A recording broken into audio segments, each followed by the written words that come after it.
vite, hein, le temps de se changer. Je peux vous offrir quelque chose? Du thé? Du café? Il m'avait dit d'être là à 17h précise. Oh, je suis désolée, il a été retardé à l'hôpital. Le syndicat a lancé un appel à la grève. Vous vous rendez compte? Des grèves dans un hôpital. Et son cheval s'est mis à boiter. Son cheval? Oui, il monte à cheval tous les après-midi. Ah oui, en effet, j'en ai entendu parler. C'était pas tant.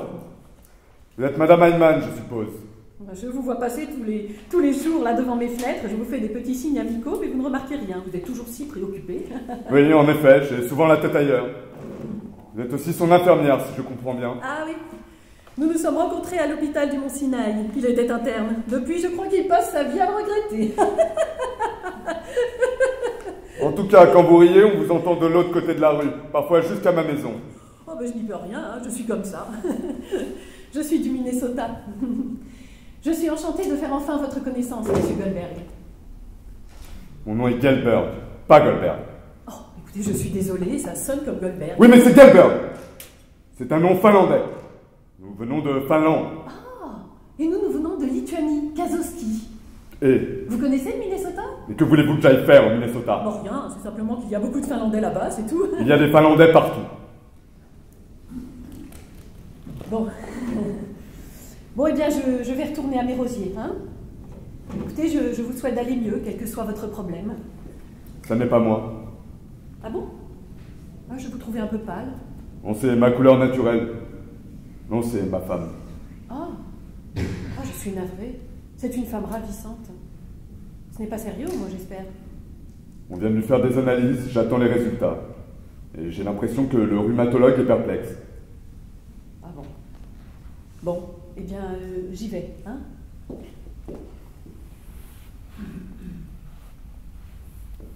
Excusez-moi, vous pouvez me dire de quoi elle souffre? Elle ne peut plus marcher. Comment ça? Elle ne peut pas se tenir debout, elle ne sent plus ses jambes. Ça va sûrement passer, c'est évident, mais pour l'instant c'est assez difficile. Non, mais je ne comprends pas, je l'ai vue il y a à peine 10 jours à l'épicerie. Ça fait 9 jours aujourd'hui qu'elle souffre. Oh, je suis désolée. Vraiment, bon. Bah écoutez, faisons confiance à Harry, hein? S'il y a quelqu'un qui peut la guérir, c'est lui, hein? On le consulte de partout, vous savez. Chicago, Boston. S'il avait voulu, il aurait pu avoir son cabinet sur Central Park, hein. Et ce ne serait que justice, hein. Mais il préfère se consacrer à une clientèle de quartier. Il est comme ça, c'est comme ça. On ne change pas les gens, vous savez. Moi, je l'aime comme il est. Enfin, bon. Bon, ben écoutez, j'espère que ça va aller, hein? Ne vous en faites pas. Hein? Oui. Bon, je m'en vais. Hein? Et puis, n'oubliez pas de bien faire mes amitiés à Madame Goldberg. Hein? Goldberg! Oui, Goldberg, écoutez, je suis désolée, ça sonne comme Goldberg. Madame Heinemann! Il n'y a qu'un seul Goldberg. Regardez dans l'annuaire. Oui. Non, je suis désolée, à bientôt.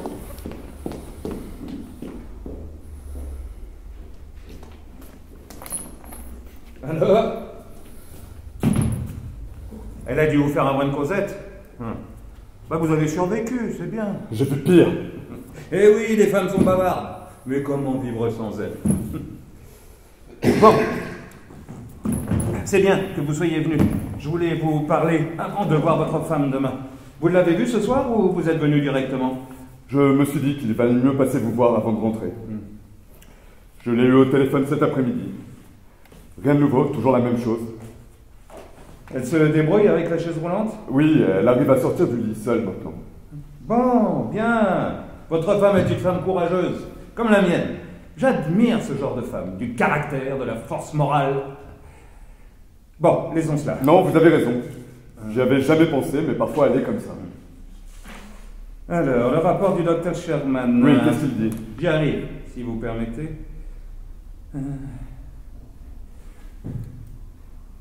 Je trouve ce monsieur Hitler très dérangeant. Vous avez lu ce qui se dit dans les journaux? Oui, enfin pas tout à fait. Je passe plus de 10 heures par jour dans mon bureau. Il paraît qu'ils ont passé la semaine dernière à Berlin à casser des vitrines des magasins juifs. Oui, j'ai lu ça. C'est ignoble. Ils obligent des vieillards, juifs, bien sûr, à frotter les trottoirs avec des brosses à dents. C'est inimaginable, ça. Ils sont devenus fous, des monstres, des brutes en uniforme avec des croix gammées partout. Ça bouleverse beaucoup ma femme. Oui, je sais. C'est pour ça que je vous en parle. Et vous? Bien sûr. C'est horrible. Mais pourquoi vous me posez cette question? Je ne sais pas, j'ai l'impression qu'elle avait peur de vous agacer en vous parlant de ça. Mais qu'est-ce qui vous donne cette impression? C'est ce qu'elle vous a dit? Pas aussi clairement, mais... Je peux pas croire qu'elle vous ait dit ça. Mais c'est pas ce que j'ai dit. Ça ne me gêne pas qu'elle parle de ça. Mais qu'est-ce qu'on y peut? Qu'est-ce qu'on peut faire? Non, ce qu'elle n'aime pas, c'est entendre l'autre aspect du problème. C'est-à-dire? Ça n'est évidemment pas une excuse pour les atrocités de là-bas. Mais les juifs allemands peuvent être très... Ils ne sont pas aussi envahissants que les juifs venus de Pologne ou de Russie. Mais allez leur proposer un petit travail normal, et ils veulent tout de suite un poste à responsabilité. Et pourquoi pas le directeur? Alors qu'ils ne parlent même pas encore notre langue. C'est ce que m'a dit un ami qui est dans les textiles. Ces gens avaient sans doute des postes importants dans leur pays. Oui, mais ce sont des réfugiés, non? Et nous sommes en pleine montée du chômage. Vous avez vu les statistiques? Et tout le fric qu'on dépense en aménagements sociaux. Non, ils devraient être plus reconnaissants et plus humbles. Enfin non, ça ne me gêne pas qu'elle parle de ça. Bien sûr que non. J'ai eu une longue conversation hier avec Sylvia, elle a dû vous en parler. Non, elle ne m'a rien dit. C'était à quel sujet? Nous avons parlé de son état, bien sûr, mais aussi de votre relation. Notre relation. Oui, nous n'avons fait qu'effleurer la question en passant. Et qu'est-ce qu'elle vous a dit? Que vous vous entendiez très bien. Ah. Le docteur Sherman confirme mon diagnostic. Écoutez-moi bien. C'est pour ça que je suis venu. Nous ne trouvons aucune raison physique expliquant son état. Aucune raison physique? Oui. Nous sommes persuadés que la cause est essentiellement d'ordre psychologique. Mais elle est paralysée. Elle ne sent plus rien dans ses jambes. Je sais. C'est exactement ce qu'en termes médicaux on appelle une paralysie hystérique. Hystérique ne signifie pas qu'elle hurle ou qu'elle... Je sais ce que ça signifie. Laissez-moi vous expliquer ce dont il s'agit, vous voulez bien? Hystérique vient du mot grec qui signifie utérus. On pensait autrefois que c'était un syndrome d'anxiété chez la femme, mais naturellement il n'en est rien, mais c'est de là que vient le mot.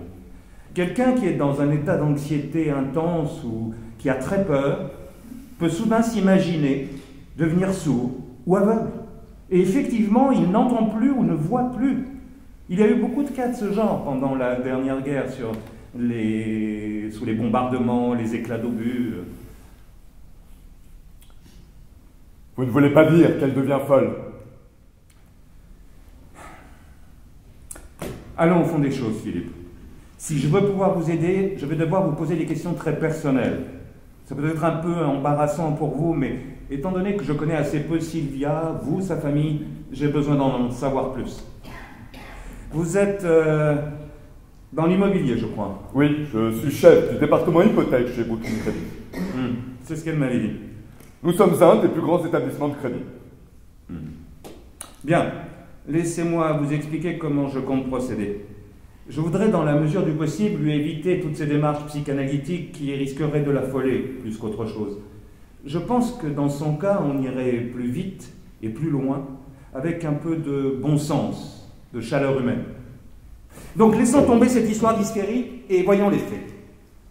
Nous sommes en présence d'une femme en parfaite santé qui tout d'un coup ne peut plus marcher. Pourquoi?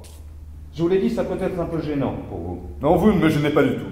Allez-y, continuez, que voulez-vous savoir? À la base de ce genre de problème, il y a souvent un élément d'ordre sexuel. Vous avez des rapports, j'imagine? Oui, nous avons des rapports. Souvent? Souvent. Mais qu'est-ce que ça a à voir? Je vous l'ai dit, des problèmes sexuels peuvent jouer un rôle important. Mais vous n'êtes pas obligé de me répondre. Non, ça va. Ça dépend, je dirais 2-3 fois par semaine. Oh, mais c'est très bien.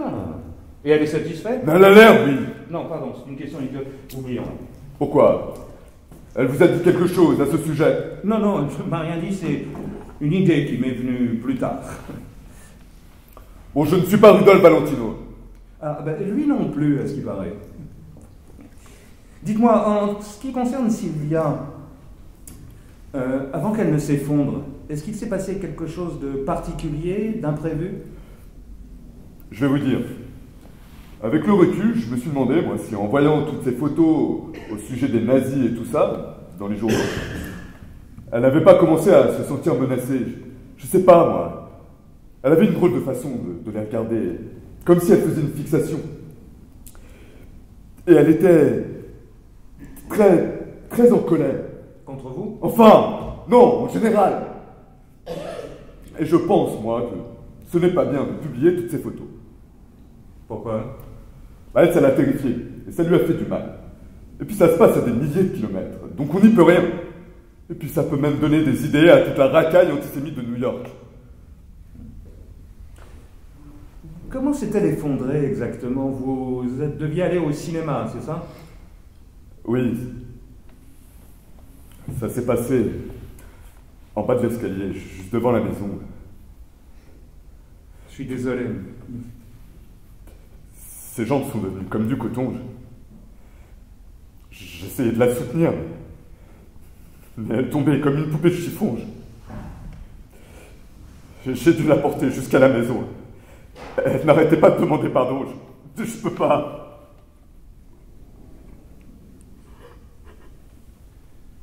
Je ferai tout ce qui est en mon pouvoir pour vous aider, Philippe. Je vous le promets. Bon, voyons autre chose. En quoi consiste votre travail, exactement?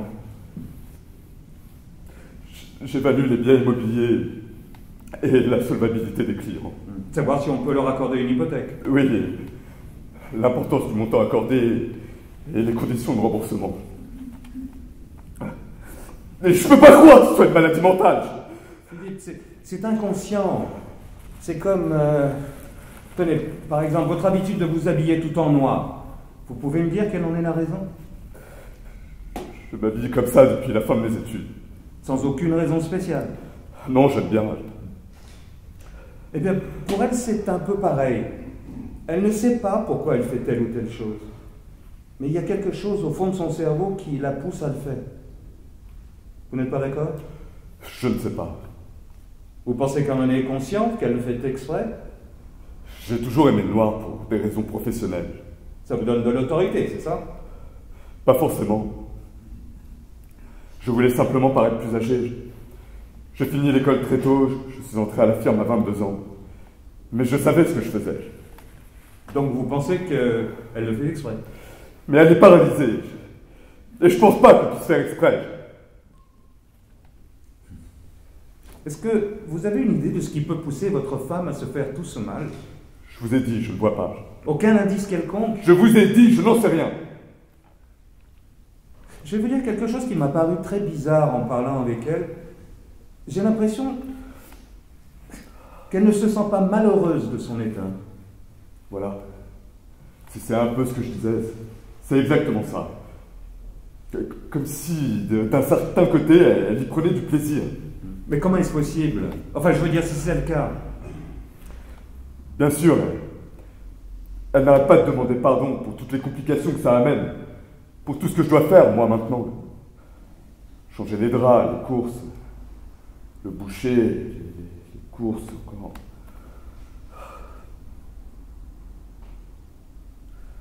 Vous ne pensez tout de même pas qu'elle fait ça contre moi? Je ne sais pas. Et vous? Il faut que je parte. Dites-moi, docteur, elle va s'en sortir. Je la revois demain, nous en reparlerons. Mais, Philippe, il faut que je vous dise quelque chose. J'ai une façon très personnelle de m'occuper de ce genre de cas, surtout lorsqu'un élément mental rentre en jeu. Je ne crois pas qu'on tombe malade tout seul. C'est pas un élément individuel. On tombe malade à 2 ou à 3. Vous me comprenez? Dans ce cas, il faut que je vous demande un grand service. Quoi? Surtout n'allez pas vous vexer, d'accord? Pourquoi je me vexerais? Je voudrais que vous lui montriez que vous l'aimez. Comment vous l'aimez? Ça me paraît très important pour elle en ce moment. Mais vous essayez de me rendre responsable de son état, c'est ça? Non, Philippe, à quoi ça servirait? Nous voulons tous les deux qu'elle aille mieux. Ah, une dernière chose. Tâchez de ne pas devenir fou.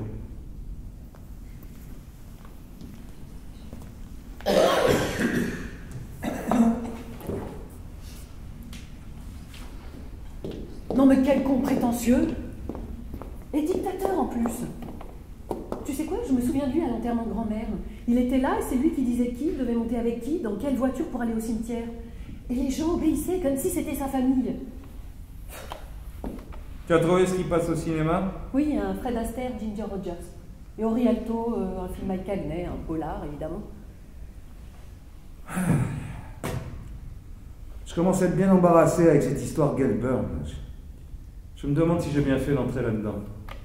Je crois qu'elle aurait besoin d'un vrai psychiatre et c'est pas exactement de mon ressort. Madame Gelberg, et non pas Goldberg, est une très jolie femme. Ah oui. Et c'est une raison pour que je ne m'en occupe pas. Il y a quelque chose qui me fascine dans son cœur. Elle est en parfaite santé, robuste, aucune lésion. Et pourtant elle est paralysée. J'ai envie d'essayer. Cette femme est malade, elle souffre. Je veux l'aider. J'ai pas envie qu'elle fasse le tour des psychiatres. Oui, mais promets-moi une chose, si tu n'y arrives pas, tu l'adresses à un spécialiste. Promis, absolument. Mais il y a quelques petites choses que je commence à comprendre. Bon, on va au cinéma, hein? Ouais. On va pour le Cagney. Ah non, on va pour Astaire Rogers. J'en ai marre des films de gangsters. C'est exactement ce que je voulais dire. On est un peu par ici, Madame Ayman. Nous allons rater la séance. La meilleure, c'est toi. Je sais. La meilleure, c'est moi, mais tu... Mais si tu veux, je l'adresserai à quelqu'un d'autre. Tu ne le feras pas, tu le sais. En tout cas, je sais ce que j'ai envie de faire avec toi. Ah oui, vas-y, fais-moi rêver. Je voudrais trouver une île déserte au soleil et nous deux sur un cheval blanc, galopant sur la plage. Tous les deux. Ouais. Et ensuite, nous irions nager. J'aurais loué un requin, blanc aussi, pour nous accompagner au loin. Et on s'abattrait sur le rivage, hors d'haleine et tout content d'être en vie. Et il y a des jours où tu sais me séduire.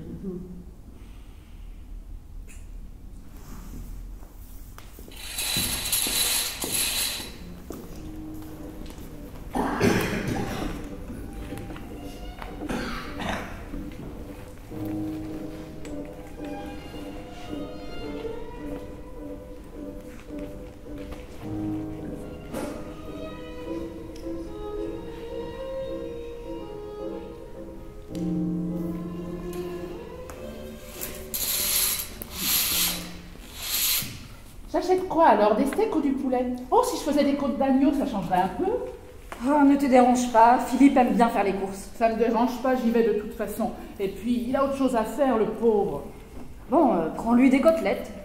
Je vais en prendre aussi pour toi. Faut que tu manges. Mais je mange. Oh, tu manges, tu parles, une rondelle de concombre. Regarde-toi, t'es pâle comme un linge. Et qu'est-ce que t'as avec ces journaux comme ça, nuit et jour? Je veux savoir ce qui se passe.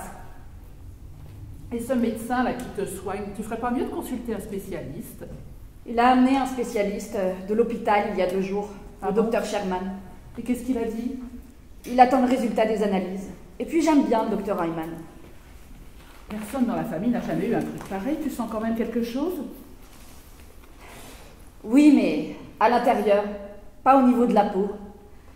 Je peux tendre les muscles, mais je peux pas soulever mes jambes. C'est comme si j'avais mal. Une douleur diffuse. Comme si tout mon corps... C'est difficile à décrire. C'est comme si je venais de naître, mais que je ne voulais pas. Une douleur terrible, profonde. Comme si tu refusais de naître? Qu'est-ce que c'est que ces bêtises? Bon, écoute, si tu trouves du canard, prends. Sinon, les côtelettes, ce sera très bien. Merci, Harriet. Tu es vraiment très gentille. Et à propos David, qu'est-ce qu'il a décidé? Il veut pas aller à l'université. C'est pas possible. Il a une bourse et il n'en veut pas. Il dit que les études, ça sert à rien, qu'il en a marre de faire ça, des études, à n'en plus finir, et que de toute façon, il veut aller travailler. Non mais dis-lui de venir me voir, on peut pas le laisser comme ça. J'aurais bien voulu, mais j'osais pas avec ce qui t'arrive. Mais non, dis-lui que je veux lui parler et qu'il se mette un peu de plomb dans la tête. Moi, si j'avais eu la chance de faire de longues études... Ton fils est brillant, Harriet. Il peut avoir un bel avenir devant lui. Dis-lui bien ça. Je lui dirai. Mais qu'est-ce qui te passionne tant que ça dans ce qui se dit dans les journaux? C'est pas normal, ça, Sylvia. Ils obligent des vieillards à se mettre à genoux dans la rue et à frotter les trottoirs avec des brosses à dents. Qui ça? En Allemagne. Les petits vieux avec des barbes blanches. Mais en quoi ça te concerne? C'est pas ton affaire. Je sais pas. Tu te souviens de grand-père? Avec ses lunettes si bizarres et les branches tordues.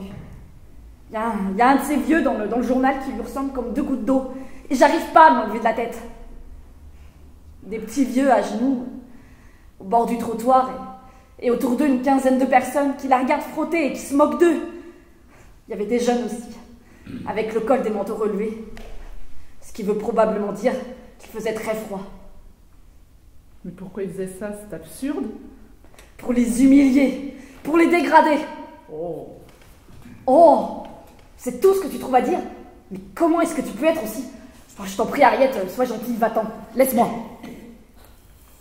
C'est pas normal, Sylvia, je te jure. Le Red disait la même chose. Pas plus tard qu'aujourd'hui, il est rentré à la maison en disant « Il faut qu'elle arrête avec cette fixation qu'elle fait sur les Allemands, ça suffit !» Et pourtant, tu sais comme il aime les actualités.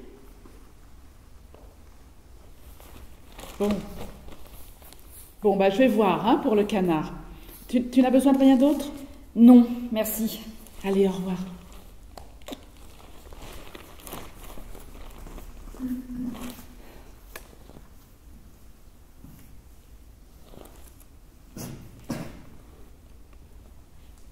Tu rentres tôt? Je me faisais du souci. Le médecin est passé? Oui, il est passé très vite ce matin. Il avait les résultats des analyses, mais il reviendra demain, me les expliquer plus longuement. Et comment tu te sens aujourd'hui? Je suis tellement désolée de tout ça. Mais tu vas aller mieux bientôt, tu vas voir. Tiens, nous avons reçu une lettre du capitaine de Jérôme. Tu peux être fier de notre fils. Le général MacArthur lui a parlé 2 fois, et il va même être invité à une conférence technique sur l'artillerie. Tu te rends compte? Tu n'es pas plus heureuse que ça pour notre fils. Mais je suis heureuse. On le dirait pas. J'ai jamais pu me faire à l'idée qu'il est dans l'armée. Pour moi, l'armée, c'est pour les gens qui savent rien faire d'autre. Justement, c'est bien de voir qu'un juif peut devenir officier et n'est pas obligé de devenir avocat, docteur ou usurier. Très bien. Dommage que ce soit justement mon fils. West Point est un honneur. D'ailleurs, sans l'intervention de M. Kay, jamais il n'aurait été admis. Et si jamais il devenait le premier officier juif de l'armée des États-Unis, il n'y aurait pas de quoi être fier pour sa mère. Mais je t'ai dit que j'étais heureuse. T'énerve pas. Je me demande ce que vont montrer les résultats des analyses, celles demandées par le docteur Sherman. Je suis allé voir le docteur Allman hier soir. Ah bon? Pourquoi tu me l'as pas dit? Je voulais réfléchir un peu à ce qu'il m'a dit. Oui, et qu'est-ce qu'il t'a dit? Oh, Philippe! Il pense que tout ça est beaucoup dans la tête. Comme si tu avais peur de quelque chose. C'est psychologique. Est-ce que tu as peur de quelque chose, Sylvia? Non. Non, je ne crois pas, non. Quel genre de peur? Qu'est-ce qu'il t'a dit exactement? Il te l'expliquera mieux que moi. C'est comme pendant la guerre, par exemple, des gens qui ont eu peur des bombes ou des soldats sont devenus momentanément sourds ou aveugles. Ça s'appelle une commotion. Et dès qu'ils n'ont plus peur, ils entendent des voix de nouveau. Oui, mais à l'hôpital, les analyses, qu'est-ce qu'ils ont dit? Les tests sont normaux. Ils n'ont rien trouvé. Mais moi je suis paralysée, je ne sens plus rien dans mes jambes. Ils prétendent qu'une grande frayeur peut en être à l'origine. Est-ce que tu as peur de quelque chose? Mais non, non, je ne sais pas, non. C'est ce que je pense, moi. Non, dis-moi. Je crois que c'est toute cette histoire de nazis. C'est écrit partout dans les journaux. Ils cassent toutes les vitrines des magasins juifs. Tu ne veux plus que je lise les journaux, c'est ça? Les trottoirs sont pleins de verres brisés. Peut-être. Mais ça ne doit pas devenir une obsession. Ce n'est pas indispensable de ressasser ça du matin au soir. C'est stupide. Alors je suis paralysée parce que je lis les journaux. C'est pas comme ça qu'il le dit. Mais moi je crois que tu t'impliques beaucoup trop dans tout ça. C'est absurde. Bon, tu lui parleras demain. Il faut que tu guérisses. Mais qu'est-ce qui se passe? Je vais mourir ou quoi? Ne dis pas des choses pareilles. Je t'ai jamais vu en tel regard. Je suis inquiet, c'est tout. Je sais pas ce qui se passe, Philippe. Je m'étais jamais rendu compte à ce point. Regarde-moi! Je saurais pas quoi faire sans toi, Sylvia. Je le jure devant Dieu, je t'aime. Mais enfin, mais qu'est-ce qui t'arrive? Je dois guérir. Si j'ai fait des erreurs, je changerai. Essayons de changer tous les deux. Tu veux bien? D'être différents. Et toi, tu dois faire ce que te diront les médecins. Mais je suis clouée là, et ils me disent que tout est parfait. Le docteur Ayman est quelqu'un d'intelligent, il sait ce qu'il fait. Pendant qu'on discutait, il s'est dit que ce serait bien qu'on se réunisse tous les trois et qu'on parle de tu sais, de tout. C'est trop tard, ça n'a plus d'importance, Philippe. Mais qu'est-ce que tu en sais? Peut-être que... Mais c'est trop tard. Mais pourquoi? Pourquoi c'est trop tard? Je suis même étonnée que ça te préoccupe encore. Ça me préoccupe pas, je pense. Ça n'a plus d'importance. Ça fait des années que ça n'a plus d'importance. Bon, si tu le dis, mais si tu voulais, moi je... Ah, écoute, on en a déjà parlé. Beaucoup. Je t'ai emmené 2 fois chez notre rabbin Steiner. Et ça a changé quoi? Ça nous a bien avancé. Mais à cette époque, je comprenais pas, j'étais jeune. C'était arrivé sans raison. Je pensais que ça repartirait aussi sans raison. Je suis désolée, Philippe. Mais ça n'était pas sans raison. Tu regrettais de m'avoir écouté. C'est faux! J'ai jamais regretté! Écoute, Philippe, c'est pas grave. Ça arrive. Il n'y a pas de honte à ça. J'admets qu'au début, je me disais que si on se séparait, j'en mourrais pas. Je l'ai toujours su. Mais ça fait des années que je ne pense plus comme ça! Bien, très bien. Alors vas-y. Je suis là, Philippe. Je suis là. Vas-y. Mais j'essaye de dire quelque chose, Sylvia! Mais pourtant, je suis là. Mais t'as une drôle de façon de dire sage! Mais qu'est-ce que tu veux? Je suis là. J'ai toujours été là. Je suis là à cause de ma mère, à cause de Jérôme. Je suis là pour la terre entière, sauf pour moi. Mais pourtant, je suis là, et c'est là que je suis. Et maintenant, tu veux me parler, enfin? Maintenant que je me sens vieille. Et tu veux que je te dise quoi, Philippe? Et comment? Mais dis-moi, et je te dirai comme tu souhaites. Mais qu'est-ce que tu veux de plus? Je veux que tu te lèves! Mais je ne peux pas. Si, tu verras. Qu'est-ce que tu fais? Je ne peux pas. Allez, aide-toi. Mais laisse-moi, mais je fais... Mais Allez. je ne peux pas, arrête. Mais laisse-moi. Lève-toi! Mais qu'est-ce que tu veux prouver? Qu'est-ce que tu veux prouver?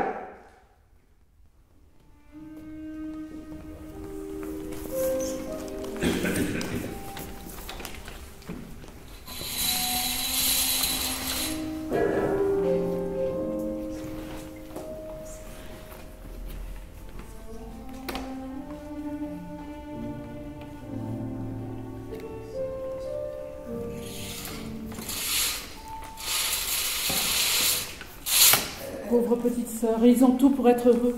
Mais comment ça peut être dans la tête puisqu'elle est réellement paralysée? Et à ce point? C'est une paralysie ponctuelle. Ça ne suit pas son réseau nerveux. Il y a seulement une partie des jambes, des cuisses et des mollets qui est atteinte. Ça n'a aucune logique physiologique. J'aimerais vous poser quelques questions. Vous voulez bien? Oui, je suis très contente que vous occupiez de ma sœur. Mon mari aussi. Merci. Vous ne vous en souvenez sans doute pas, mais vous êtes sorti avec une cousine à moi, Roselyne Fine. Oh, elle avait très bonne opinion. Roselyne Fine. C'était à quelle époque? Une grande, blond rond. Elle était très amoureuse, je crois. C'était quand? Il y a une vingtaine d'années. Vous étiez allé nager à Coney Island. Eh bien, vous lui transmettrez mon bon souvenir. Oh, nous ne nous voyons plus, elle habite en Floride. Dites-moi, pour revenir à Sylvia, avant qu'elle ne s'effondre, est-ce qu'elle a reçu un choc quelconque, quelque chose qui aurait pu la terrifier, lui faire peur? Écoutez, moi, il y a un truc qui me chiffonne, c'est que j'ai l'impression, bon, ce n'est peut-être qu'une impression, hein, mais j'ai vraiment l'impression qu'elle est contente de sa situation, comme si elle l'avait souhaité. Vous n'avez pas ce sentiment? Je ne sais pas, je ne la connaissais pas très bien avant. Cette fascination pour les nazis, elle vous en a parlé? Oui, depuis une semaine. Oh, j'avoue, je ne comprends pas. Tout cela se passe en Allemagne, de l'autre côté de l'Atlantique, à des milliers de kilomètres de nous. Mais pour elle, ça ne l'est pas. Ces gens qu'elle voit sur les photos, elle les sent très proches. Ils sont vivants, ils existent. Pauvre petite sœur. Vous pouvez me parler de Philippe? Oh, Philippe, c'est Philippe, hein. Vous vous entendez bien avec lui? C'est mon beau-frère. Vous voulez savoir si je l'aime bien, c'est ça? Oui. Bon, il peut être très gentil, très. Mais tout d'un coup, il peut vous regarder comme si vous aviez 4 pattes et des oreilles immenses. Les hommes de la famille, c'est pas qu'ils ne le respectent pas, hein, mais ils préfèrent pas jouer aux cartes avec lui. Ah bon? Pourquoi? Parce que si on n'est pas d'accord avec lui, ou si on émet une opinion différente de la sienne, il vous tue du regard. Alors moi, forcément, j'évite de trop lui parler. Hein. Comment se sont-ils rencontrés avec Sylvia? Elle travaillait chez Flat Empire, elle était comptable. Elle devait être très jeune. 20 ans. Et la voilà déjà chef comptable. Mon mari dit toujours que le bon Dieu a donné l'intelligence à Sylvia et à nous les grands pieds. Bon, la société avait besoin d'une hypothèque et c'est Sylvia qui est allée le présenter à Philippe. Philippe dit toujours, elle m'a séduit avec ses comptes. Bon, je vais pas vous mentir, il est quand même casse-pied. Hein. Et c'est sûr, il a un problème avec les juifs. Il n'aime pas être juif? C'est un mystère pour moi et ça le restera toujours. Parlez-moi du mariage. Oh, le mariage, c'est le mariage, hein. Mais encore? C'est pas à moi d'en parler. Écoutez, tout ce que vous direz restera entre nous. Ils ont failli se séparer? Oh non, non, non, non, non, Philippe a une bonne situation malgré la dépression, et puis notre mère l'adore. Non, ce sera un vrai choc pour elle s'ils se séparaient. Et puis c'est pas le genre de Sylvia, mais pourtant... Ariel, j'ai besoin de tout savoir. Bon, ils ont failli une fois quand il lui a mis un steak dans la figure. Il lui a mis un steak dans la figure? Parce qu'il était trop cuit. Et comment ça s'est passé? Il a pris le steak de l'assiette, il lui a collé sur la figure. Et ensuite? Si notre mère n'avait pas été là, je ne sais pas ce qui se serait passé. En tout cas, il a été, pour se faire pardonner, il a été lui acheter un manteau de fourrure et a fait repeindre toute la maison. Comme il est très radin, vous voyez l'effort. Hein. Vous croyez que ça laissait des strass chez elle? Je ne sais pas. Tout ce que je sais, c'est que tout cela est très étrange. Oh. Que se passe-t-il, Ariel? Oh, mais toute sa vie, elle n'a fait qu'aimer tout le monde. Ariel, vous avez quelque chose à me dire, dites-le. Bon, ça s'est passé il y a des années, et puis tout le monde est au courant. Voilà, du vivant de notre oncle Myron, on se réunissait chez lui tous les ans, au jour de l'an, et on allait faire la fête dans sa cave. L'oncle Myron est mort là depuis une quinzaine d'années, mais c'était un grand coquin. Il collectionnait les photos porno avec des femmes nues, des hommes avec des machins immenses, là, gros comme des salamis, bien en évidence. Et nous, on se repassait les photos et on se tordait de rire. C'était presque comme une tradition. Et puis tout d'un coup, voilà Philippe qui arrache les photos des mains de Sylvia et qui se met à crier, je dis bien crier, hein, qu'on est tous une bande de pervers, de dégénérés, on a cru qu'il avait perdu la tête. Qu'est-ce qui s'est passé ensuite? Eh bien, il a pris Sylvia par la main et il l'a jetée brutalement dans l'escalier. Elle s'est cognée contre la rampe, chantant encore le bruit. Bam! Du coup, on ne lui a pas adressé la parole pendant plusieurs mois. Hein. Tout le monde aime Sylvia. Et vous avez une idée de ce qui a pu le pousser à agir ainsi? Les hommes de l'immeuble, ils disent... bon, c'est vrai qu'ils ont l'esprit un peu mal placé, hein, mais ils disent que s'il a fait ça, c'est par complexe. C'est justement parce que lui, il ne peut pas. Ah bon? Enfin, il ne peut plus. Et Pardon? Ils ont fait la paix après? Oui, si on veut. Vous savez, ça va paraître fou, mais des fois, je le regarde. Il y a du monde, Sylvia est en train de parler, et il la regarde. Et mon Dieu, le regard de cet homme, c'est à vous briser le cœur. Pourquoi? Il l'adore.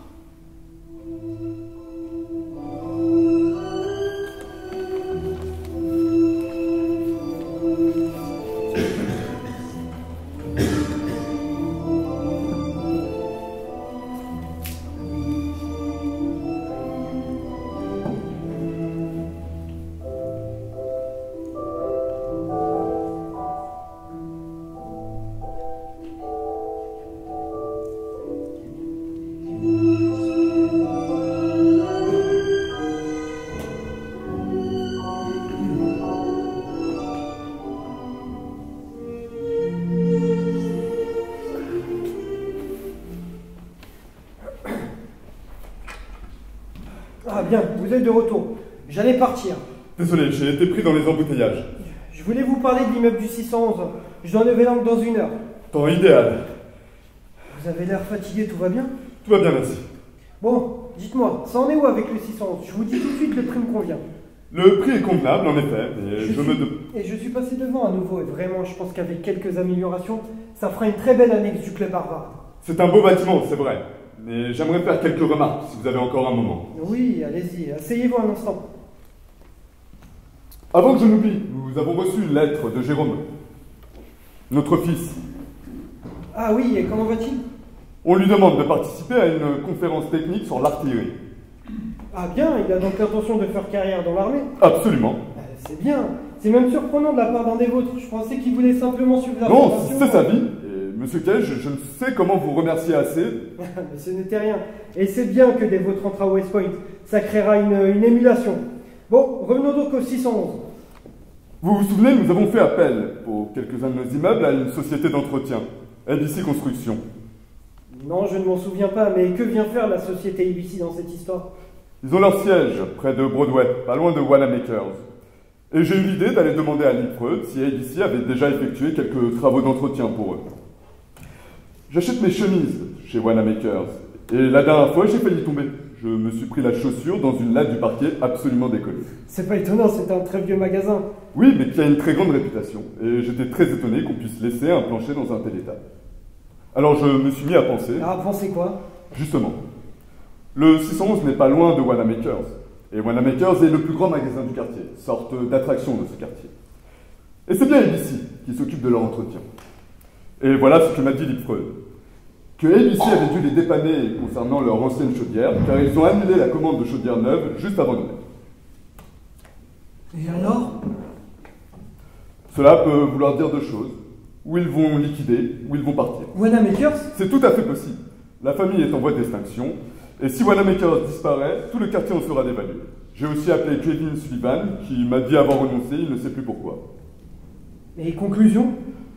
Moi, je ne toucherai pas pour l'instant au 611, à moins d'obtenir un prix tel que cela reste intéressant. Mais pour l'instant, ce n'est pas le cas. C'est bien dommage, et assez surprenant. J'en rêvais d'en faire une annexe du club Harvard. Je sais, je comprends, mais c'est un projet de grande envergure, il faut voir loin. Ce n'est pas à vous que je vais l'apprendre. Je n'ai plus confiance en ce projet. Vous avez fait là un très beau travail d'investigation, mais je n'aurais jamais pensé que Wanamaker's... Bon, il faut que je vous quitte, on en reparlera très vite de ce dossier. Et tenez, prenez un brandy, servez-vous. Votre femme va bien? Ça va, merci. Vous êtes sûr que tout va bien? Vous allez tout de même pas nous tomber malade? Tout va bien. Tout va bien. Bon, on en reparlera lundi. Servez-vous.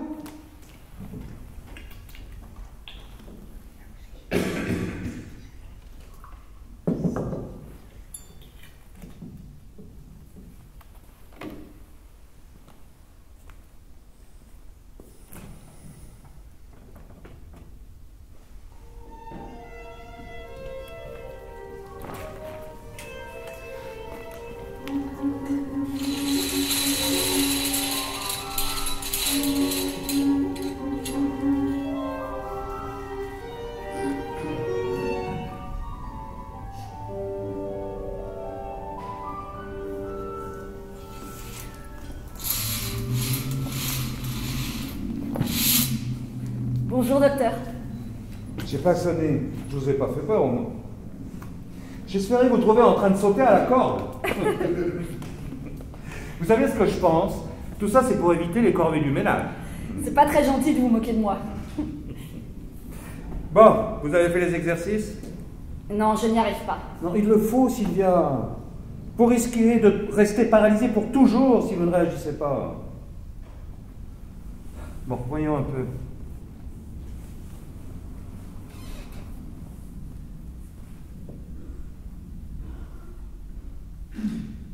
Vous sentez quelque chose? Non, pas vraiment.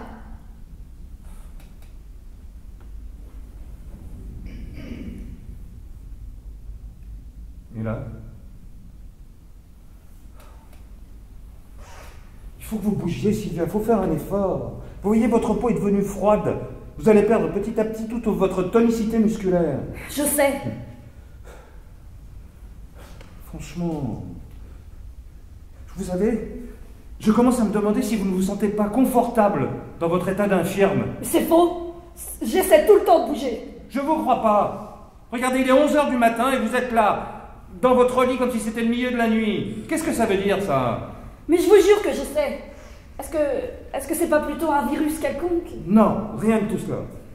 Vous avez un corps robuste et super. Mais je ne sens rien.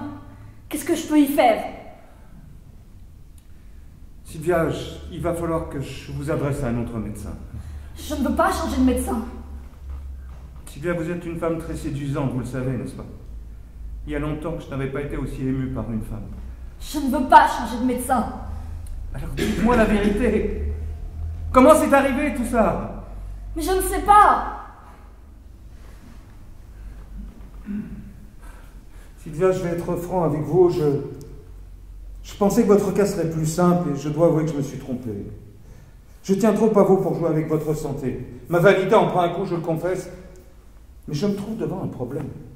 Je sais que vous avez quelque chose à me dire et je ne sais pas comment faire pour vous aider à me le dire. Vous êtes une femme responsable. Il faut que vous m'aidiez. Vous ne pouvez pas rester là, comme ça, dans une chaise roulante, à attendre qu'un miracle vous remette sur pied. Il faut me dire ce que je dois savoir, Sylvia, maintenant, tout de suite. Mais je vous le dirais volontiers si je savais quoi. Est-ce qu'on peut pas juste continuer à se voir, à parler ensemble et peut-être que je vous aime beaucoup. J'ai confiance en vous. Je me sens mieux quand vous êtes là. Est-ce qu'on peut pas juste continuer à parler? Est-ce qu'on peut parler de Philippe? À moins que pour vous... Non, ça va, ça va.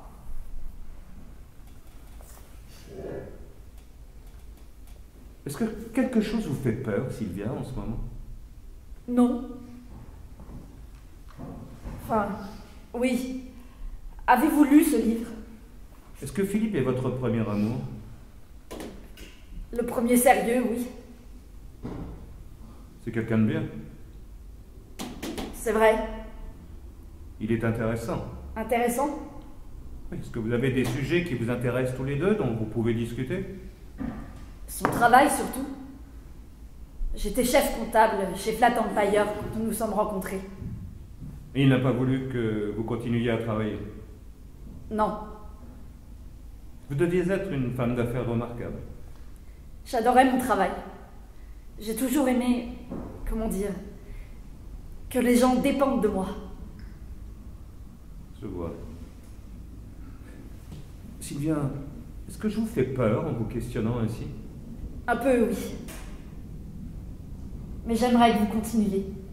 Pourquoi? Parce que vous me donnez de l'espoir. Vous voulez dire d'aller mieux? De l'espoir pour moi de pouvoir... De pouvoir quoi, Sylvia? Vous libérer de quelque chose? Sylvia, je veux que vous releviez vos genoux. Je veux que vous bougiez vos genoux maintenant.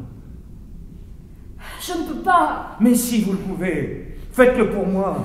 Regardez, votre force physique doit être immense. Votre peau est lisse, votre corps élastique. Vous devriez être en train de courir, danser, vous étirer sur la plage au soleil. Pourquoi vous refusez-vous à vous-même?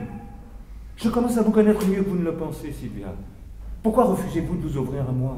Il faut me dire ce que je dois savoir, maintenant. Je vous assure, personne au monde ne saura ce que vous m'aurez dit. Parlez-moi de l'Allemagne. De l'Allemagne? Pourquoi de l'Allemagne? Pourquoi êtes-vous allé faire vos études là-bas? Ah. Les universités, ici, ont un quota pour les juifs. Ouais, ça paraît étonnant, hein, mais c'est comme ça. Je n'ose imaginer ce que c'est pour les noirs. Bref, j'aurais dû attendre trop longtemps avant d'y entrer. C'est paradoxal. C'est le monde à l'envers. Tout le monde déteste les juifs là-bas. Non, Sylvia, ce sont les nazis. Mais les nazis ne peuvent pas durer. Mais pourquoi est-ce que ça vous préoccupe autant? Je ne sais pas. Je vous jure, l'autre jour, quand j'ai vu la photo de ce vieux dans le Times, j'avais l'impression d'entendre la foule hurler, jouir du spectacle, se moquer, et personne n'en parle. Même Philippe ne veut pas reconnaître ce qu'il se passe. Il n'en parle jamais. Ah, si, il en parle, pour faire quelques blagues sur les juifs. Les blagues habituelles, vous voyez bien le genre. Vous aimeriez en parler avec lui? Vous aimeriez lui dire quoi? Je ne sais pas. En parler, c'est tout. C'est comme si... C'est comme s'il y avait quelque chose en moi. Non, c'est bête. Non, non, c'est intéressant au contraire. C'est quoi ce quelque chose en moi? C'est comme si... Comme s'il y avait quelque chose de vivant qui vivait au plus profond de moi. Mais c'est noir. C'est terrifiant. Ça me fait vraiment peur. C'était difficile à dire, n'est-ce pas? Il vous a fallu beaucoup de courage, c'est bien. Nous reparlerons de tout cela. Mais d'abord, je voudrais essayer quelque chose.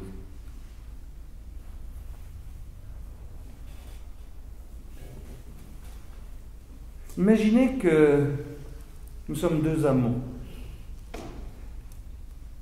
Je suis là, à côté de vous. Nous avons fait l'amour. Et vous avez envie de me dire des choses secrètes. Des choses enfouies au plus profond de votre cœur. Parlez-moi de Philippe.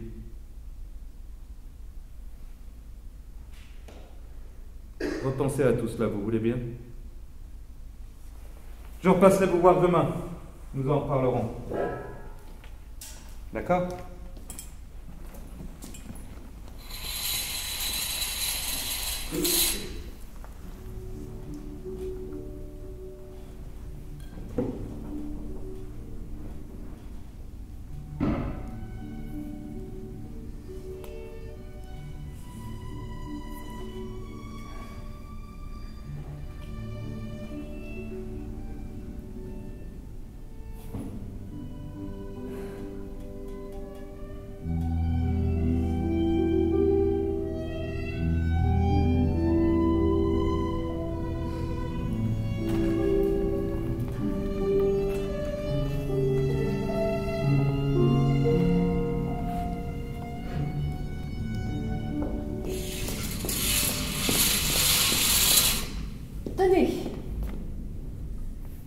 C'est du chocolat. Oui, tout à fait. C'est très bon.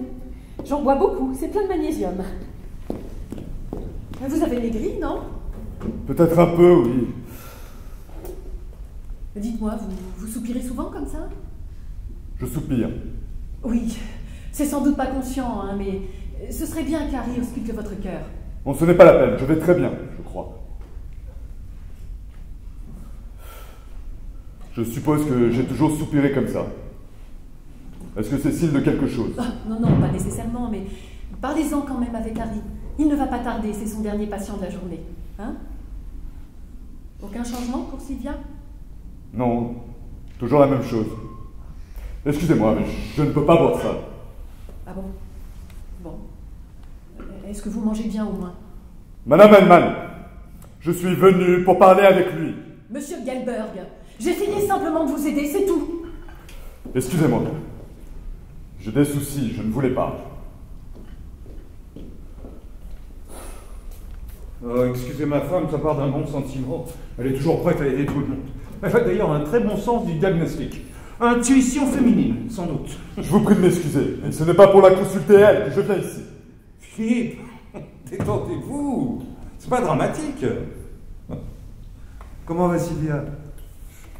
Je ne sais pas. Je ne sais pas ce qu'elle fait, je ne sais pas ce qu'elle veut. J'ai essayé de suivre vos conseils, de faire ce que vous m'avez dit. Bien. J'ai donc essayé de le faire avec elle. De faire l'amour? Oui, pas la vaisselle. Bien sûr, faire l'amour. Et vous l'avez fait ou vous avez l'intention de le faire? Vous savez, nous n'avons pas été ensemble depuis un certain temps. Enfin, surtout depuis cette histoire. C'est-à-dire depuis 2 semaines? Oui. Et quelque temps avant aussi. De voir. Alors je me suis dit que ça lui ferait du bien, que ce serait bien de voilà. Oui, je crois qu'un peu de chaleur lui ferait du bien. Mais, excusez ma franchise, Philippe, mais je commence à me demander si cette fascination pour les nazis n'est pas due au fait qu'elles se sentent vulnérables. Je ne dis pas ça contre vous, mais une femme qui ne se sent pas aimée, qui ne se sent pas désirée, peut très vite se sentir perdue, désorientée, et par là même devenir très fragile. Et elle vous a dit qu'elle ne se sentait pas aimée. Non, elle ne m'a rien dit, c'est moi qui fais des suppositions. Et écoutez, est-ce qu'éventuellement vous pourriez me mettre en rapport avec un de vos collègues? En ce qui vous concerne, vous Je voulez... ne sais pas. Je ne sais pas comment se passent ces choses-là. Je connais quelqu'un de très bien à l'hôpital, je pourrais vous mettre en rapport avec lui. Peut-être. Pas encore. Je vous le ferai savoir. Pas de problème. Votre femme dit que je soupire beaucoup. Est-ce que c'est signe de quelque chose? Peut-être un peu de tension, faudra vérifier ça. Et... Philippe, je me trompe ou il s'est passé quelque chose? Tout cela est dirigé contre moi. Mais vous le savez déjà. Écoutez, Philippe, non. Elle sait très bien ce qu'elle fait. Vous n'êtes pas aveugle. Qu'est-ce qui s'est passé? Pourquoi vous dites ça? C'était l'année dernière. J'ai dû passer l'après-midi à Jersey pour un problème que nous avions là-bas. Quand je suis rentré, elle dormait profondément. Je me suis préparé des spaghettis. D'habitude, elle me prépare toujours quelque chose. Elle peut faire la cuisine? Je vous l'ai dit. Elle se débrouille très bien avec la chaise roulante. Flora fait les courses le matin. Flora, c'est la bonne. Et je commence, moi, à me demander si elle ne sort pas se promener dès que j'ai le dos tourné. Philippe, elle est paralysée. Elle souffre, c'est pas un jeu. Ne dites pas de bêtises. De quoi parlez-vous ensemble? Elle a l'air de dire que vous lisez ses pensées les plus secrètes. J'aimerais bien, justement.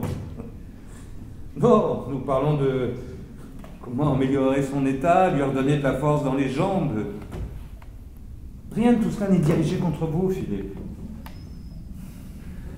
Il faut que vous me fassiez un peu confiance. Jamais je n'aurais pu parler comme ça avec quelqu'un d'autre. J'ai confiance en vous. Bien. Je vous écoute. La dernière fois, parce que je suis venu, vous m'avez demandé si ma femme et moi, que combien de fois... Oui. Il m'arrive d'avoir des problèmes. Rassurez-vous, vous n'êtes pas le seul. On vous en parle souvent. Assez, oui. Et vous, ça vous est déjà arrivé? À moi? Quelquefois. C'est récent? Oui, récent. Mais aussi... Je vois. Mais dites-vous bien que l'état de tension et d'inquiétude dans lequel vous êtes, ça n'aide pas. Je me le dis aussi. Et surtout, n'allez pas croire que c'est la fin du monde. Il y a des hauts et des bas, vous êtes jeune. L'essentiel, c'est que vous sachiez qu'elle vous aime et qu'elle vous désire. Mais vous le savez, n'est-ce pas? Ma belle-sœur, Harriet, mais vous la connaissez, je crois, raconte que vous étiez l'Adonis de la plage. Il y a longtemps de ça. Je me demande souvent si ce n'est pas parce que Sylvia est la seule femme, la première et la seule. Et pourquoi est-ce que ça serait si important? Je ne sais pas. Je me dis souvent que peut-être Sylvia s'attendait à mieux. Oh, on se dit tous ça un jour ou l'autre, vous savez. Et certains ont beaucoup d'aventures, non pas par excès de confiance en eux, mais justement parce qu'ils ont peur de perdre cette confiance. Tiens, j'y avais jamais pensé. En tant que médecin, vous devez en entendre des choses. Ah. Chaque cas est différent d'une façon ou d'une autre, et puis je ne suis pas là pour juger. Mais allez-y, dites-moi ce qui s'est passé, courage. Bien. J'entre dans le lit et elle dort profondément. Ça ne m'était jamais arrivé à ce point. J'ai eu une envie forte, terrible d'elle. Elle est encore plus belle quand elle dort. Je l'ai embrassée sur la bouche et elle dormait toujours. Ça ne m'était jamais arrivé avant, je n'avais jamais été excité comme ça. Et vous avez fait l'amour? Oui. Quelle a été sa réaction? Vous m'aviez dit que ça faisait longtemps. Oui. Quelle a été sa réaction? Elle s'est mise à respirer très fort. C'était Vous m'aviez dit de vous montrer de l'amour. Je sentais que j'avais réussi. Que vous aviez eu raison de me dire ça. J'en étais même sûr. Elle devenait différente. Totalement différente de la femme que j'avais connue. Et ces jambes, est-ce qu'elles ont bougé? Oui, je pense, oui. Elles ont bougé ou pas? J'ai pas fait attention. J'étais dans un tel état. Mais oui, elle a dû bouger. Mais c'est magnifique! Pourquoi avez-vous l'air si désemparé? Attendez la suite. Ce n'est pas tout. Ah pardon, dites-moi. Le lendemain matin, je lui ai apporté son petit déjeuner. Et j'ai voulu, vous voyez, commenter un peu ce qui s'était passé. Elle m'a regardé comme si j'étais fou. Et elle m'a dit qu'elle n'en avait aucun souvenir. Que ça n'avait jamais existé. Ce n'est pas possible. Elle ne peut pas ne pas s'en rappeler. Mais vous êtes sûr qu'elle était bien réveillée? Mais bien sûr, sinon comment? Est-ce qu'elle a parlé pendant? Non, mais elle ne parle jamais. Est-ce qu'elle a ouvert les yeux? Non, mais elle gardait toujours les yeux fermés. Et elle respirait très fort, elle gémissait. Elle était sûrement réveillée. Et quel culot maintenant de prétendre qu'elle n'en a aucun souvenir. Et vous pensez que ça cache quelque chose? Et que voulez-vous que je pense? À quoi peut penser un homme dans ces cas-là? Qu'elle veut m'humilier? Non. Que je suis un rien pour elle? Philippe, vous allez un peu vite. Mais c'est quoi alors? Vous êtes médecin, dites-moi. Quand elle vous a dit ça, comment était-elle? Est-ce qu'elle vous a paru sincère?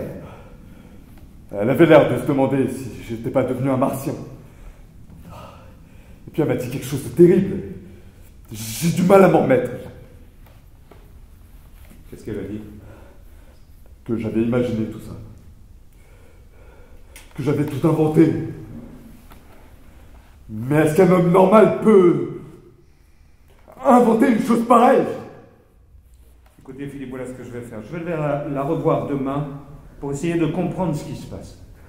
Mais comment est-ce possible? Comment un homme peut-il inventer tout ça? Je ne sais pas quoi vous dire. Mais comment vous ne savez pas?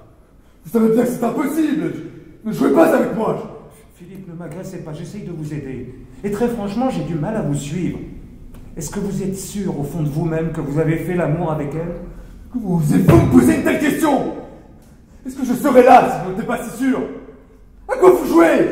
Je ne comprends pas votre attitude. S'il vous plaît, Philippe, c'est quoi mon attitude? J'essaye de vous aider, c'est tout.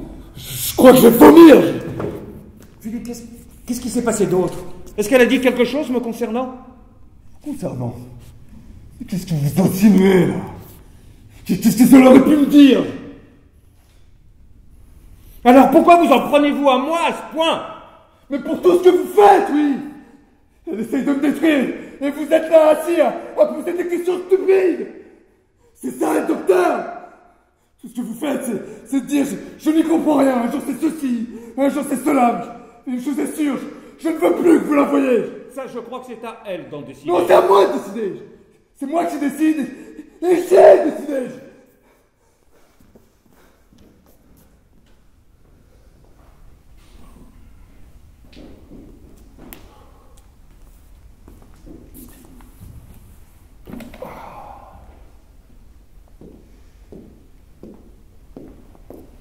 Qu'est-ce qui ne va pas? Il y a des problèmes, raconte-moi. Des problèmes? Ouais. Laisse-moi, s'il te plaît. Dis-moi ce qu'il y a. Laisse-moi, tu veux bien? Qu'est-ce qui s'est passé? Je vois bien qu'il s'est passé quelque chose, ça se voit sur ton visage. Mais non, justement, il ne s'est rien passé.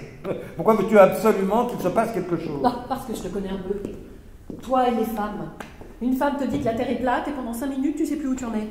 Tu sais, il y a quelque chose qui m'étonnera toujours, tu sais quoi? C'est très agaçant.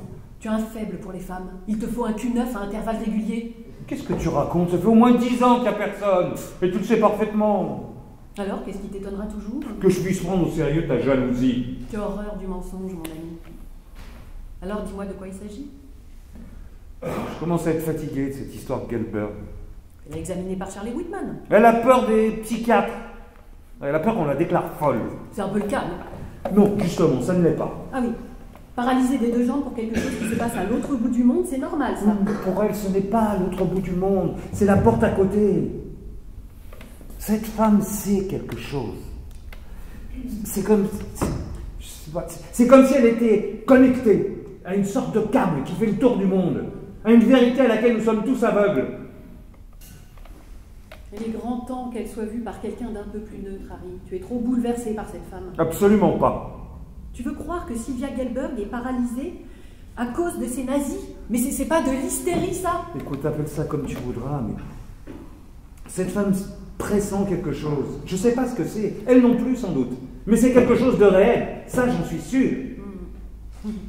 Tu fais vraiment un métier passionnant, Harry. Non? Passionnant.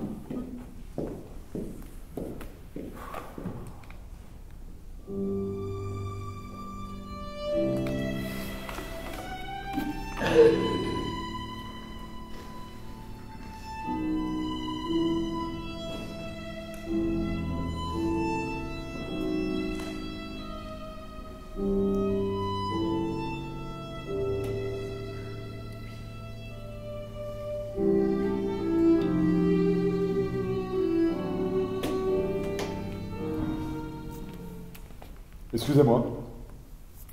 Bonjour, vous vouliez me voir? Si vous avez une minute, je voudrais... Vous avez pas l'air bien, vous êtes sûr que ça va? Non, ça va, juste un petit rhume qui s'annonce. Je voulais vous dire combien je suis désolé au sujet du 611. Je suis vraiment désolé. C'est comme ça. Ce sont des choses qui arrivent, n'en parlons plus. Non, je sais à quel point vous y teniez. Je peux vous dire que la nouvelle a été un vrai choc pour moi. Rien ne laissait prévoir qu'ils étaient en pourparlers avec Kershowitz ou même d'autres, je crois. C'est en effet très décevant, c'est le moins qu'on puisse dire. En plus, j'avais déjà pris contact avec un architecte pour les transformations. Je ne sais pas quoi dire. C'est dommage. Je tenais vraiment beaucoup à cet immeuble. Ça aurait fait une annexe idéale, et un investissement tout aussi idéal. Ça, ce n'est pas si sûr. Si Wanamaker... Justement, à propos de Wanamakers, lorsque j'ai appris que Kershowitz nous avait devancé sur cette affaire, surtout après ce que vous m'aviez dit, j'ai eu des doutes. Et j'ai appelé un des membres de mon club, qui est un ami intime d'un membre influent de l'administration de chez Wanamakers. Il m'a assuré qu'il n'avait jamais été question qu'il déménage. Il était même étonné que je lui pose cette question. Mais Lipfreud, chez ABC, m'avait dit que... La vérité, c'est qu'il n'était pas content justement du travail fait par la société ABC. Alors ils ont essayé une autre société pour le changement de leur chaudière. Mais il n'a jamais été question qu'il déménage. Je ne sais pas quoi dire. Je suis vraiment désolé. Moi aussi. Espérons que Kershowitz en fasse bon usage. Avez-vous une idée de ce qu'il va en faire? Non, je connais très peu Kershowitz. Ah bon? Mais je croyais que vous le connaissiez depuis des années. Je le connais, oui, mais nous ne sommes pas amis. Je l'ai connu à des licitations et on s'est peut-être aperçu une ou deux fois dans un restaurant, je crois. Je vois, j'ai du mal à comprendre. Je vous croyais intime. Attendez, vous croyez tout de même pas que... Je vous jure que je n'ai jamais mentionné votre intérêt pour le 611, ni à Kershowitz, ni à qui que ce soit. Mentionné? Attendez, mais qu'est-ce que vous êtes en train de dire là? Hein, mais j'ai eu l'impression que vous me teniez pour responsable du fait qu'il vous ait soufflé cette affaire. Je vous jure que jamais je n'aurais fait une chose pareille. Jamais. Je n'ai rien dit de tel. Je suis simplement agacé qu'il ait réussi à me souffler une affaire à laquelle je tenais vraiment beaucoup. En plus, par une personne dont je n'ai jamais apprécié les méthodes. Là, je suis tout à fait d'accord avec vous. Mais je n'ai rien à voir avec Kershowitz. Bon, très bien. Vous voulez me voir de toute urgence. Je ne sais toujours pas pourquoi. Est-ce qu'il y a autre chose? Non, c'était ça seulement. Mais enfin, qu'est-ce qui se passe avec vous? Je voulais simplement oublier au plus vite cette histoire. Vous avez un problème? Non, aucun problème. Aucun problème. Désolé de vous avoir dérangé.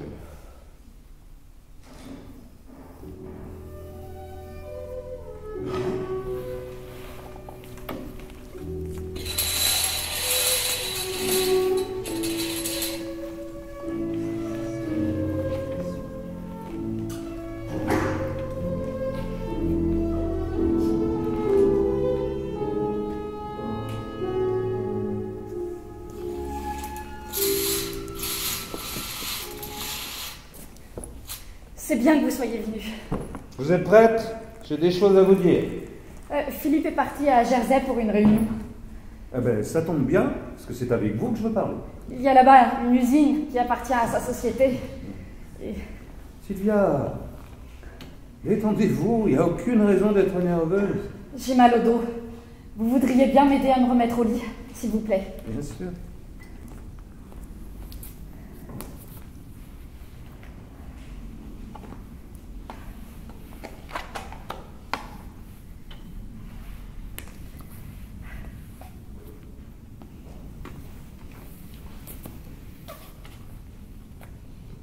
Vous avez un nouveau parfum?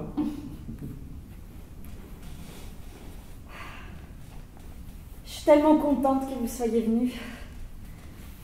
Je me sens mieux quand vous êtes là. Bon, écoutez-moi bien. Il me semble évident que la plupart de vos symptômes sont dus à des troubles profonds de votre inconscient. Des images, des angoisses enfouies au plus profond de votre esprit. Pour vous traiter efficacement, il faudrait que je puisse connaître et interpréter vos rêves, vos sentiments les plus secrets. Et c'est pas exactement de ma compétence. J'ai pas reçu une formation complète de psychiatre ou de psychanalyste. C'est pas mon rayon, vous comprenez? Oui, mais moi je me sens mieux quand vous êtes là. Je sens mes forces revenir. Il faudrait déjà vous donner un traitement pour améliorer votre circulation. Sylvia, vous avez une longue vie devant vous. Vous ne voulez pas la passer dans une chaise roulante. Il est urgent et impératif que nous voyions un spécialiste qui pourra... Je peux vous raconter un rêve? Je viens de vous dire que je... Mais je peux vous le raconter, s'il vous plaît. J'aimerais que vous m'écoutiez. Je fais toujours le même rêve, juste après m'être endormie. Vous voulez bien? Bien, allez-y. Je suis dans une rue que je ne connais pas, et tout est dans une sorte de gris. Et il y a plein de gens autour de moi, une foule de gens. Et c'est moi qui le cherche. Qui sont ces gens? Des Allemands. Ça ressemble aux photos dans les journaux? Oui, en effet. Et que se passe-t-il? Et je me mets à courir parce que la foule me poursuit. Et ils ont des bottes qui font beaucoup de bruit sur les pavés. C'est terrifiant. Alors j'arrive à me cacher dans une embrasure de porte, mais là, un homme m'attrape et me jette à terre. C'est la fin du rêve? Non, il grimpe sur moi et il se met à m'embrasser. Et il a un couteau à la main. Il découpe mes seins. Il se relève et pendant une seconde, je peux voir une partie de son visage. vous le connaissez? Non, je ne crois pas. Mais vous avez vu son visage? Non, je crois... Je crois que c'était Philippe. Mon Dieu, mais comment Philippe pourrait-il... C'est impossible, il était presque comme un de ces gens-là. Je ne sais pas, et vous, qu'en pensez-vous? C'est vrai que Philippe, parfois, on dirait qu'il n'aime pas les Juifs. Bien sûr, c'est faux. Mais dans mon rêve, c'est comme s'il... Comme si quoi? Qu'est-ce qui vous fait peur, Sylvia? C'est pas Philippe? C'est Philippe. Je vois. Je voudrais vous poser une question. Parce que...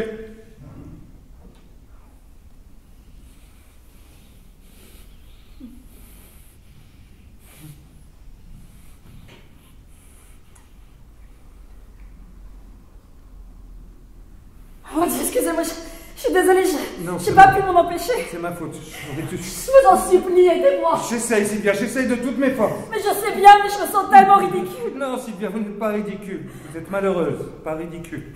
J'ai l'impression d'avoir tout gâché, d'avoir tout perdu. Je me sens comme une loque. Je vous dirai tout ce que vous voudrez savoir. J'ai confiance en vous. Qu'est-ce que vous vouliez me demander? Depuis ce qui vous est arrivé, est-ce que vous avez eu des rapports avec Philippe? Des rapports? Sexuels. Il dit que vous en avez eu la nuit dernière. Il dit que nous avons eu des rapports sexuels la nuit dernière? Oui, et qu'au matin, vous aviez tout oublié, c'est vrai? Mais comment osez-vous me poser une telle question? Ben parce que je ne savais pas quoi penser, et je ne le sais d'ailleurs toujours pas. Mais mon Dieu, vous voulez dire que vous l'avez cru? Mais justement, je ne sais pas si je dois le croire ou pas. Mais vous devez me prendre pour une telle folle. Mais comment peut-on oublier ce genre de choses? Oublier que j'avais eu des rapports sexuels avec lui? Mon Dieu, c'est pas du tout ce que j'ai dit. Eh bien non!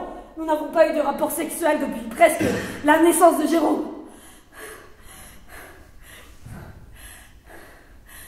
Je sais pas quoi vous dire, Sylvia. Ça n'arrive jamais à d'autres?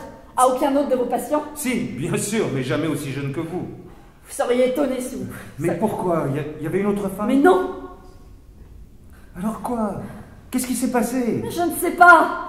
Je n'ai jamais vraiment compris. Un jour, il ne pouvait plus, c'est tout.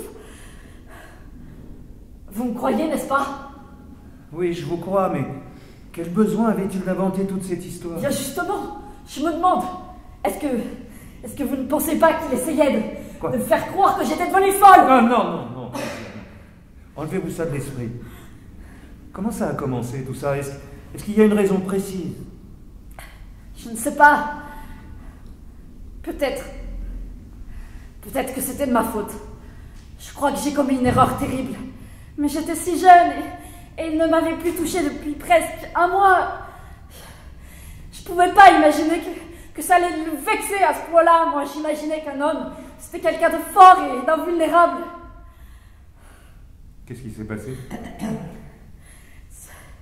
C'était il y a longtemps. Je me sens encore bête. J'en ai honte aujourd'hui. Mon père adorait Philippe. Alors, j'ai parlé de ça à mon père et lui a conseillé d'aller voir un médecin. Mais qu'est-ce que j'avais pas dit là? Quel besoin j'avais eu de lui raconter tout ça? Il était furieux. J'ai cru qu'il allait divorcer. Il ne m'a plus parlé pendant presque un mois. Et quand j'ai réussi à l'emmener chez notre rabbin, Steiner, il restait là sur sa chaise, sans dire un mot, comme une momie. Alors on fait quoi? Les choses s'installent, le temps passe, et tout s'effondre petit à petit.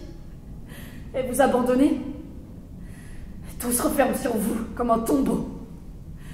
Mais je peux pas m'empêcher d'avoir pitié de lui. Je sais que ça le fait souffrir comme un serpent qui lui ronge le cœur.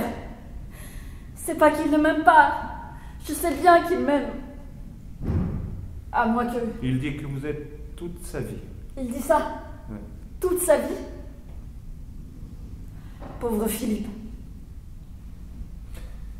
Sylvia, j'ai pris contact avec un confrère à l'hôpital, un psychiatre. J'aimerais beaucoup qu'il vous voie. Je vous téléphone demain. Non, s'il vous plaît. Non, s'il vous plaît, ne partez pas. Je suis angoissée, je fais du gâteau, j'ai du café. S'il vous plaît, ne partez pas. Est-ce que vous ne voulez pas rester? Sylvia, j'aimerais beaucoup, mais Margaret Van Territsen. Bien, appelez-la, dites-lui de venir avec nous. Ah non, surtout pas. Mais pourquoi? Mais parce qu'elle se fait des idées sur notre relation, elle s'est mis ça dans la tête. Oh. Je vous appelle demain. Non, s'il vous plaît, restez jusqu'à ce qu'il rentre. J'ai peur, je suis angoissée. Soyez là quand il va rentrer, s'il vous plaît. Sylvia, vous ne le pensez quand même pas capable de vous faire du mal, voyons. Mais je l'ai jamais vu dans un tel état de colère. Et en plus, je crois qu'il a des problèmes avec M. Case. Vous savez, Philippe est très violent d'un coup. Il peut attraper quelqu'un, il peut l'attraper, il peut le jeter, il peut le frapper. Sylvia. Oh mon Dieu, tout devient tellement confus. Et ils disent que les Juifs font des rafles et qu'ils attrapent les Juifs et qu'ils vont les... Vous disiez que c'était des gens si gentils. Comment peut-on changer si brusquement du jour au lendemain? Mais Sylvia, calmez-vous, je vous l'ai dit. Tout ça ne peut pas durer. La culture, la musique, la littérature allemande sont parmi les plus importantes du monde. On ne devient pas un monstre comme ça du jour au lendemain. Il faut que vous repreniez confiance, Sylvia, en vous, dans la vie, dans le monde. Qu'est-ce que vous voulez me demander?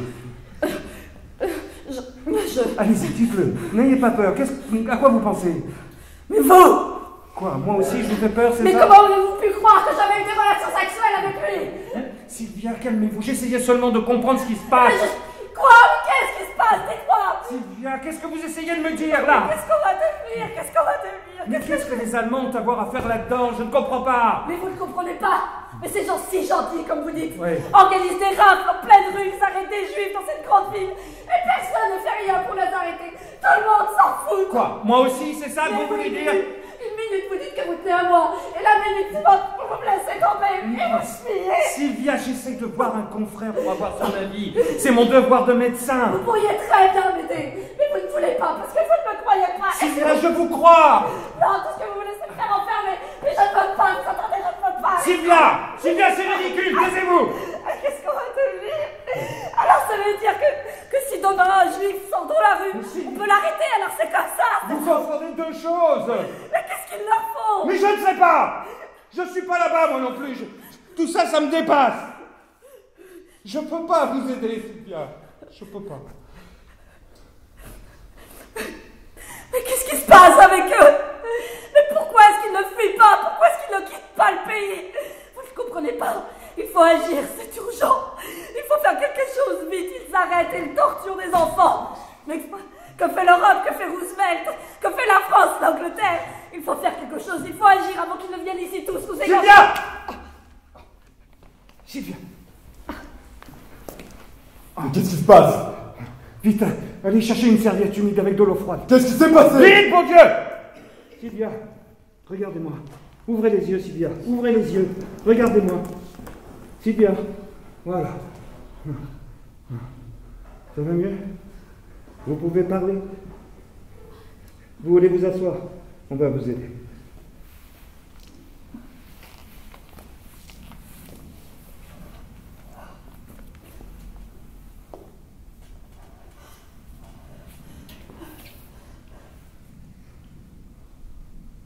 C'est elle qui vous a appelé? Non. Alors qu'est-ce que vous faites ici? Je suis passé, j'étais inquiet. Inquiet? Et pourquoi étiez-vous inquiet? Pourquoi? Parce qu'elle est désespérée? Parce qu'elle a désespérément besoin d'amour, voilà pourquoi. Voyez-vous? Ouais.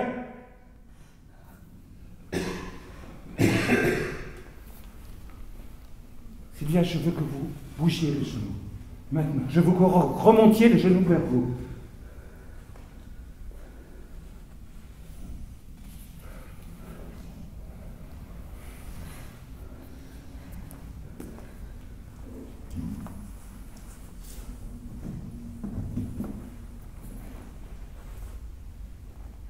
Je serai chez moi toute la soirée. Si vous avez besoin, téléphonez-moi.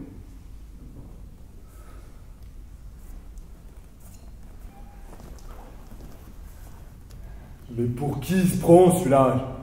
On dirait qu'on est tous à son service. Non, dès demain, je vais m'occuper de trouver quelqu'un d'autre. Je suis crevé. La journée a été épuisante.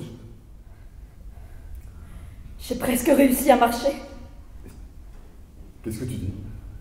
Pendant une seconde, je sais pas ce qui s'est passé, mais j'ai senti comme si mes forces revenaient. Je le savais, je te l'avais dit. Allez, essaye encore. Non, pas maintenant, Philippe. Mais pourquoi? Allez, essaye. Tu vas marcher. C'est merveilleux tout ça. Écoute, je ne veux pas changer de médecin. Je veux Ayman. Mais qu'est-ce qu'il a de si extraordinaire? Qu'est-ce qu'il te fait faire comme progrès, hein? Il m'a aidé tout à l'heure. Je me suis presque levée. Je suis sûre qu'avec lui, je pourrais remarcher un jour. Mais pourquoi faut-il que ce soit lui? Parce qu'avec lui, on peut parler. Je veux Ayman. À point, c'est tout. Bien, on verra. On verra rien du tout. Mais qu'est-ce que c'est que ce ton? C'est le ton d'une femme juive. Une femme juive? Qu'est-ce que tu racontes? Tu deviens folle? Ne me traite pas de folle, Philippe. Je sais très bien de quoi je parle. Il torture et il massacre des enfants. C'est de ça dont je veux parler. C'est de ça dont je veux parler. Mais comment? Il torture des enfants. Qu'est-ce que ça veut dire? Laisse tomber. Je ne veux plus que tu dormes avec moi. Comment tu peux faire une chose pareille? Ni parce que tu me donnes des cauchemars terribles, Philippe. C'est pour ça. Peut-être plus tard, mais pas maintenant. Mais c'est bien. Si tu m'éloignes de toi, j'en mourrai. Tu lui as dit que nous avions eu des rapports sexuels? Sylvia, s'il te plaît. Sale menteur! Tu veux lui faire croire que je suis devenue folle! Ce n'est pas vrai, je savais même pas ce que je disais. Tu lui as dit que j'avais oublié. C'est ça, hein, Philippe? Dis plus rien, je te supplie. Mais je dis ce que je veux! Tu vas me tuer, Sylvia! J'ai gâché ma vie par ignorance et pour ne pas t'humilier devant les gens. J'ai jeté ma vie comme on jette une poignée de billes. Alors, tu veux bien me parler de tout ça maintenant, Philippe? Je suis sérieuse. Je sais qu'il s'est passé quelque chose. Mais quoi? Je le vois bien, tu n'arrêtes pas d'y penser. Alors c'est quoi, Philippe? Qu'est-ce qui s'est passé? Je veux savoir. Comment tu as dit que tu voulais reprendre ton travail? Et alors?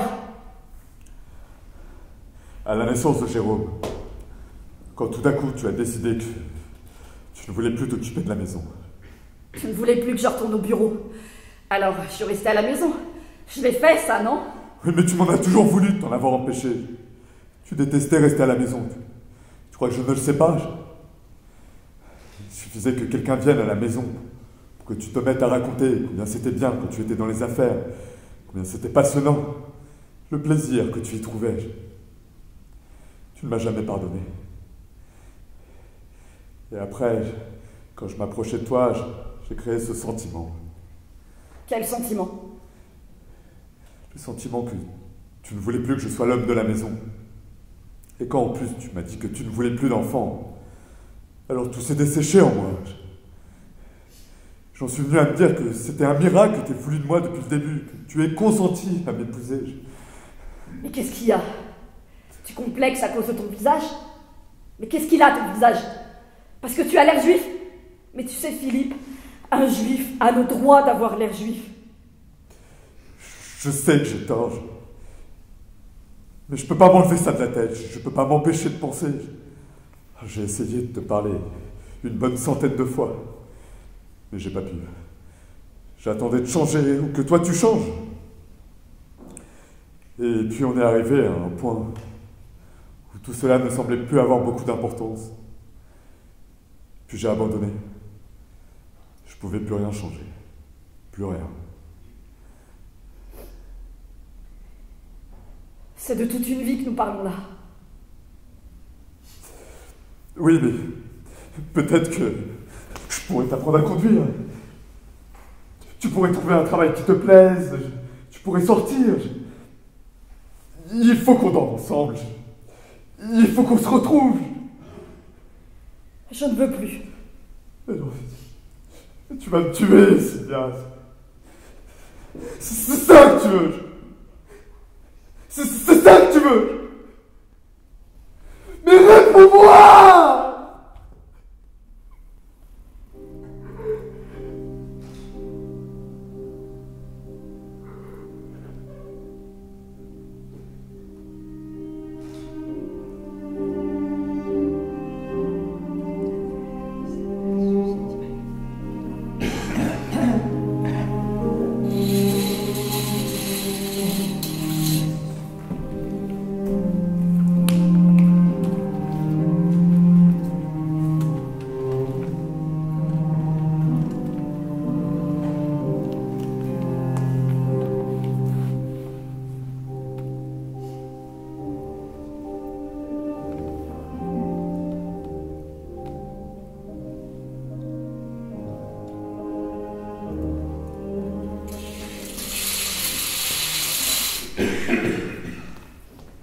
Bonjour Gelberg.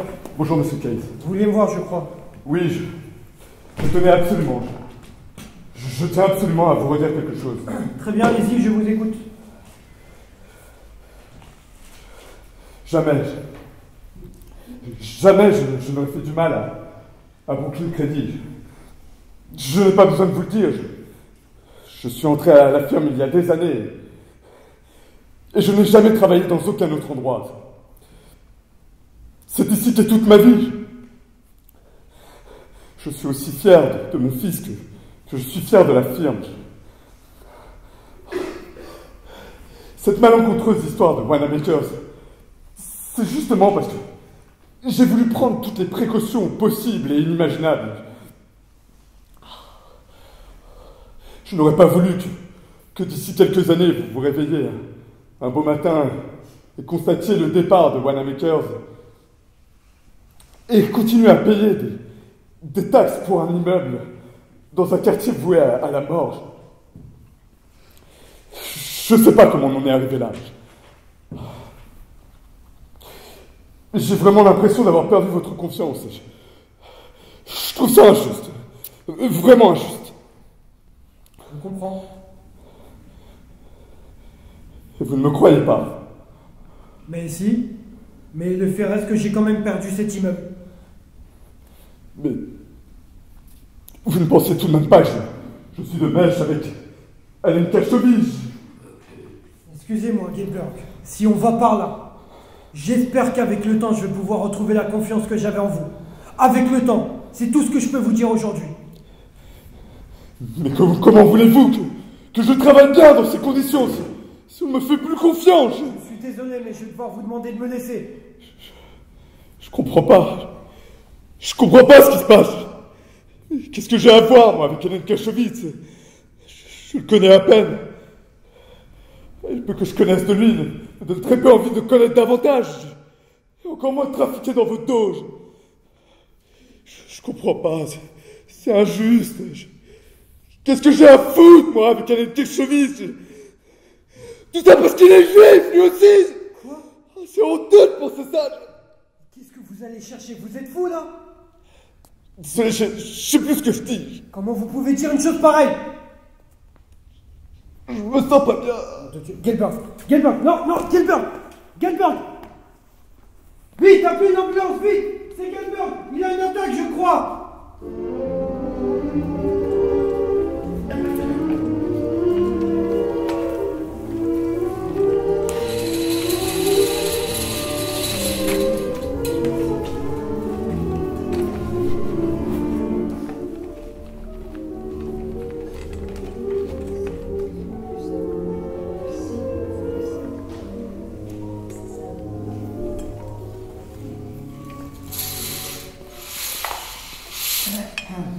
C'est extraordinaire qu'après une telle attaque, il ait laissé sortir aussi vite. Oh, vous savez, le cœur est un muscle. Les muscles se refont parfois.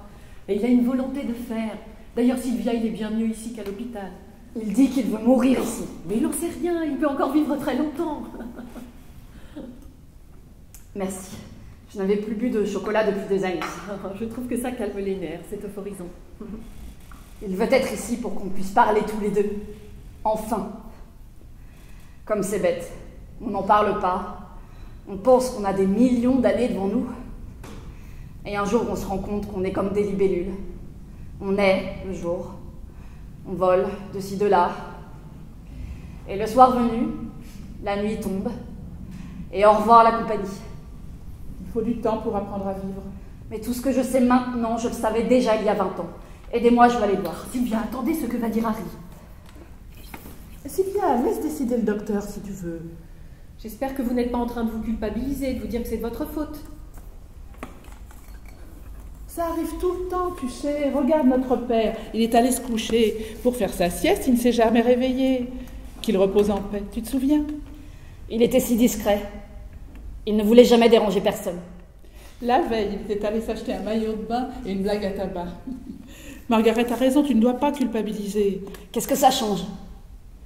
Le problème, voyez-vous, c'est que Philippe s'est toujours senti le devoir d'être comme une sorte de rocher de Gibraltar, comme si jamais rien ne pouvait l'ébranler.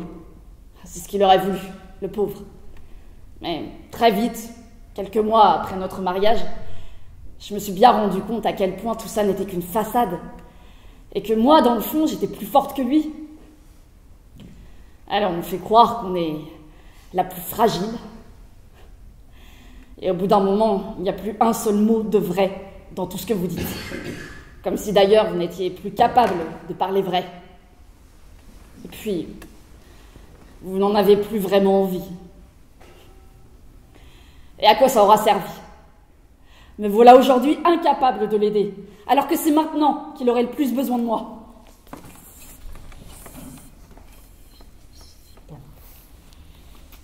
Bon, j'ai fait un magnifique bœuf braisé aux carottes, je vais aller en chercher un peu. Te dérange pas. Flora va venir pour préparer quelque chose. Ah bon. Bon, ben au revoir alors. Je t'appelle plus tard, hein. Au revoir, Marguerite. Écoute, je ne peux pas supporter l'idée que tu te blâmes pour la situation. C'est ridicule. Si tout le monde disait ce qu'il pense, il ne resterait pas 2 couples mariés dans tout Brooklyn. Il a de la chance d'avoir trouvé une femme comme toi, il n'aurait pas pu trouver mieux. T'as toujours été la meilleure. Sylvia, j'ai travaillé 2 ans au service pédiatrique de l'hôpital. Il nous arrivait parfois d'avoir entre 30 et 40 bébés en même temps. Et bien c'est curieux, ils avaient à peine un jour ou 2 et on pressentait déjà en chacun d'eux des signes de leur personnalité. Il y en avait un qui se tenait immobile et sérieux comme un penseur, un autre qui était là, rigide comme un futur banquier, un autre encore qui se balançait de gauche à droite comme un cheval sauvage. C'est comme ça, c'est normal. 20 siècles d'humanité, Sylvia. 20 siècles d'humanité en chacun de nous. Et vous voudriez le changer? Alors comment faire? Comment faire pour vivre? La vie nous distribue des cartes étalées, face cachée. On retourne chacune des cartes et on fait du mieux qu'on peut avec le jeu qu'on a, sinon quoi? Regretter. Regretter que les choses ne se soient pas passées autrement. Comme on l'aurait voulu. Aidez-moi, je vais aller le voir. Attendez, je vais aller demander à Harry si c'est possible. Hein? Ne bougez pas, je reviens.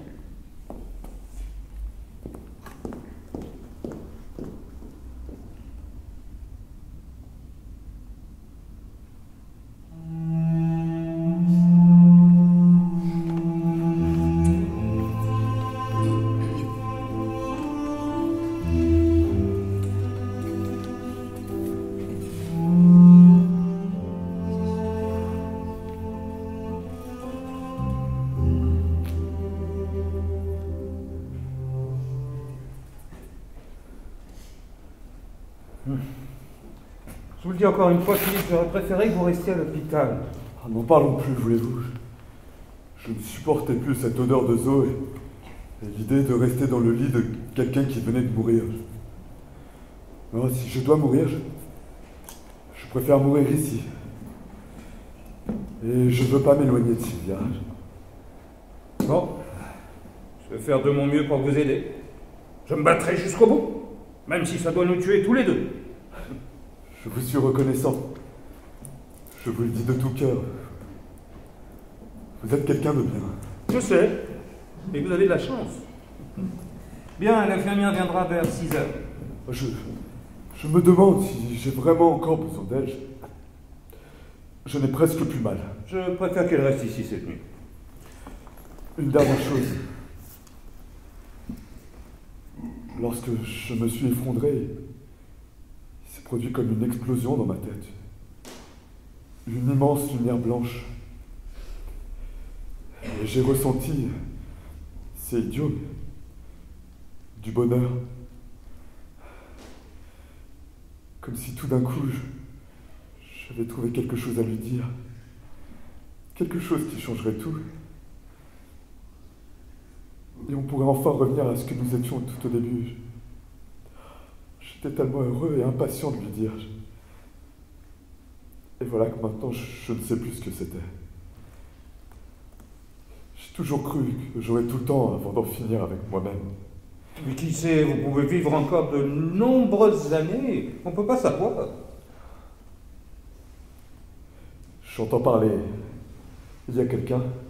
J'ai demandé à Margaret de veiller sur votre femme, elles sont à côté. Vous vous donnez toujours autant de mal? J'aime bien Sylvia, vous le savez. Je me doutais que ce n'était pas pour moi. Ah non, vous n'êtes pas si mauvais non plus. Allez, il faut que je retourne à mon cabinet. Une dernière chose.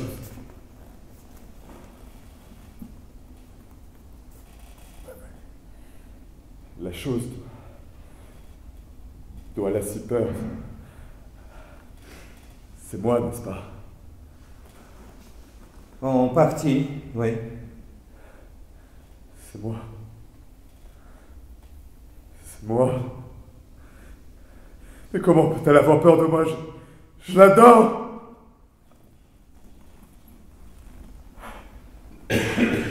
Comment a-t-on pu en arriver là? Notre fils a été conçu ici, et c'est ici que je vais mourir. Des images se bousculent dans ma tête. Il me revient plein de choses passées il y a des années et des années. Comme si tout ça avait eu lieu il y a quelques semaines. Des meubles que nous avions achetés ensemble. Des promenades. Une glace que nous avions partagée chez Schraps. J'étais tellement heureux, tout le monde l'a regardé. Docteur, vous êtes quelqu'un d'instruit. Je ne suis pas allé plus loin que l'école de commerce.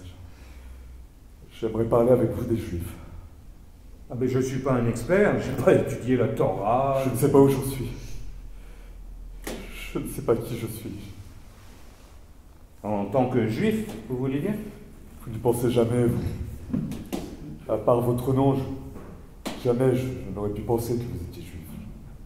J'ai des cousins à Syracuse qui élèvent encore des chevaux. Ce sont des juifs chinois. Et ils ont l'air chinois. Non, ils sont chinois. Et vous direz probablement que vous n'avez pas l'air très juif. Ça, c'est drôle. Et pourquoi c'est si dur d'être juif? Oh, mais c'est dur d'être qui que ce soit. Pas pour tout le monde. Vous vous en foutez un peu, non? C'est pas une obsession chez moi, non. Comment se fait-il que vous ayez épousé une goye?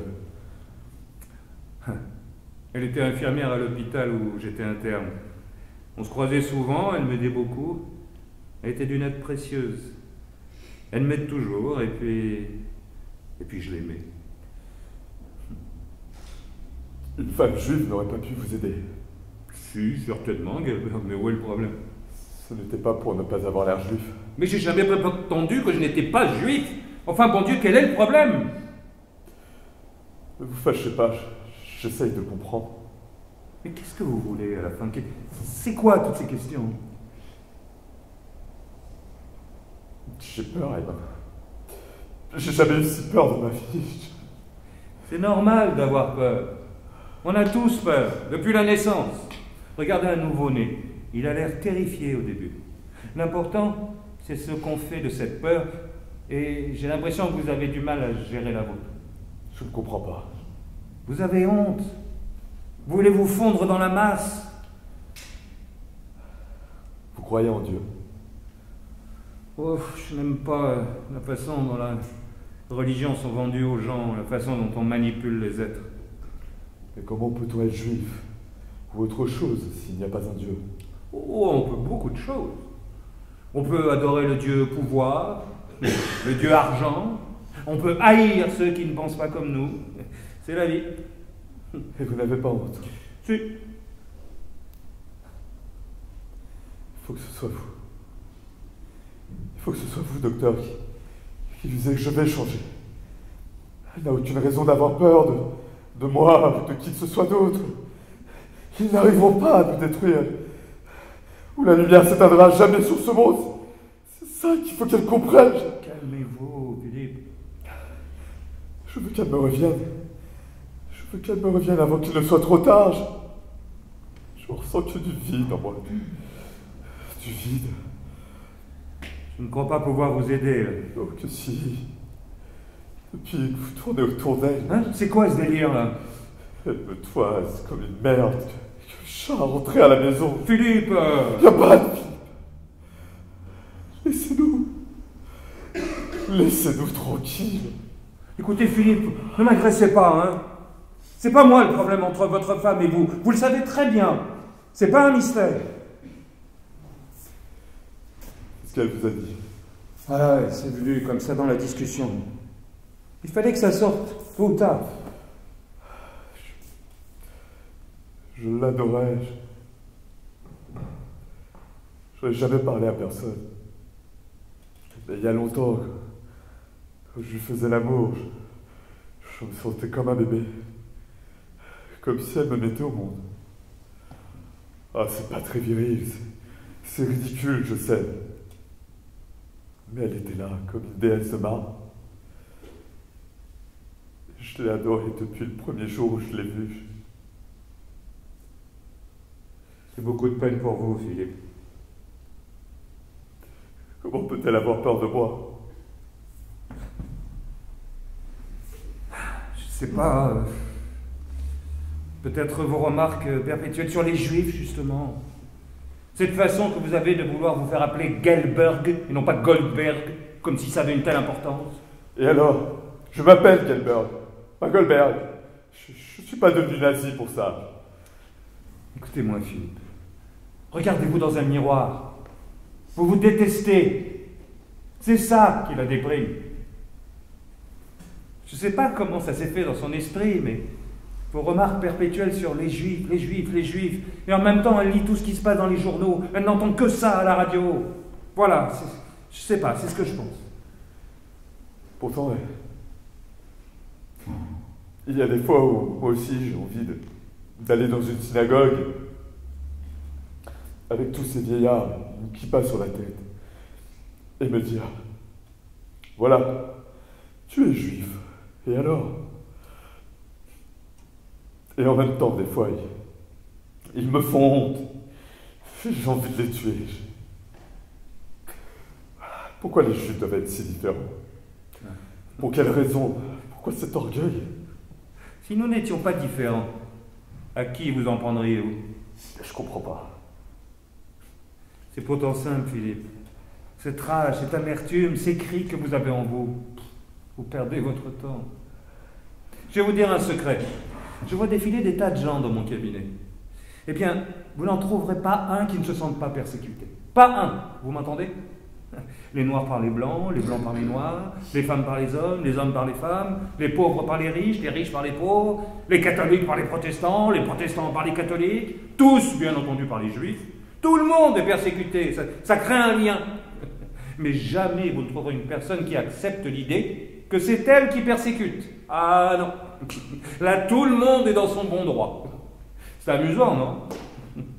Et Hitler, alors? Ah. Voilà l'exemple même du complexe de persécution. Et malheureusement, la paranoïa est contagieuse. Et ce beau pays est devenu un cœur de lamentation qui cherche sa vengeance. Bon, l'infirmière ne va pas tarder. Mais quelle est la solution? Ah, si je savais. Le miroir? Mais personne n'aime à se regarder en face. Autant conseiller à quelqu'un d'aller s'asseoir dans le coin le plus chaud de l'enfer. Je sais pas... Pardonnez-lui, Philippe. C'est encore ce qu'il y a de plus facile. Et croyez-moi, je parle d'expérience. Et le plus difficile? De vous pardonner à vous-même, et aux Juifs, et aux Goïs, et puis à tous les autres tant que vous y êtes. En plus, il n'y a rien de meilleur pour le cœur.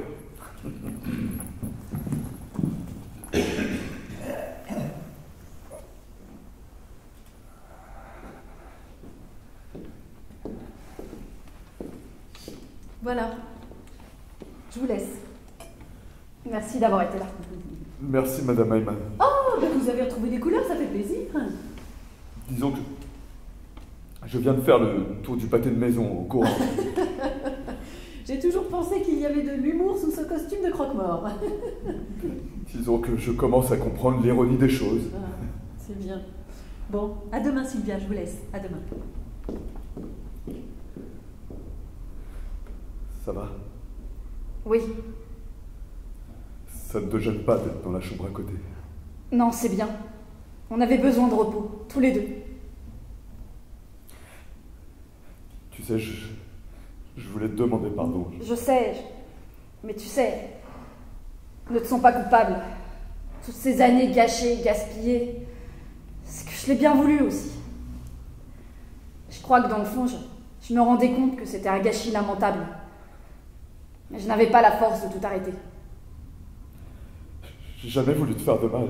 Je sais. Écoute, je voudrais te dire quelque chose. Je sais. Écoute, Philippe, j'aimerais te faire comprendre quelque chose. Je ne sais pas pourquoi, mais en ce moment, j'arrête pas de penser à comment c'était chez mes parents. C'était plein d'amour. Personne n'avait peur de personne. Personne n'avait peur de rien. Mais entre nous, Philippe, c'est comme si une sorte de suspicion s'était installée. Comme si tout le temps, quelque chose ou quelqu'un allait venir pour profiter de nous.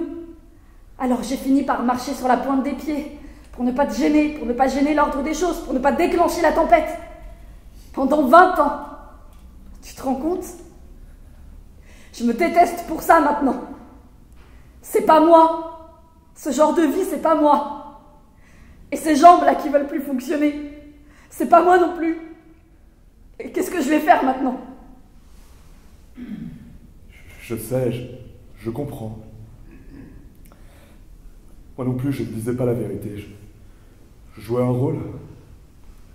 Je voulais paraître, je sais pas, différent, sûr de moi. Au fond, la vérité, c'est que j'avais si peur.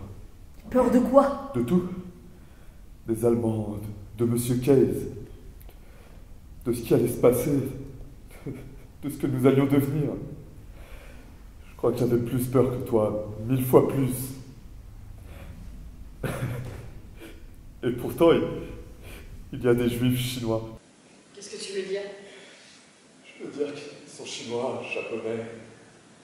Et moi j'avais peur de mon image dans le miroir. Mon Dieu, pourquoi? Pourquoi doit-on être si différent? Et je veux plus. Je veux plus. Si je vis, si je survis, je dois changer. Je dois changer. Je te demande de me pardonner, c'est tout le mal que je t'ai fait. C'est comme un poids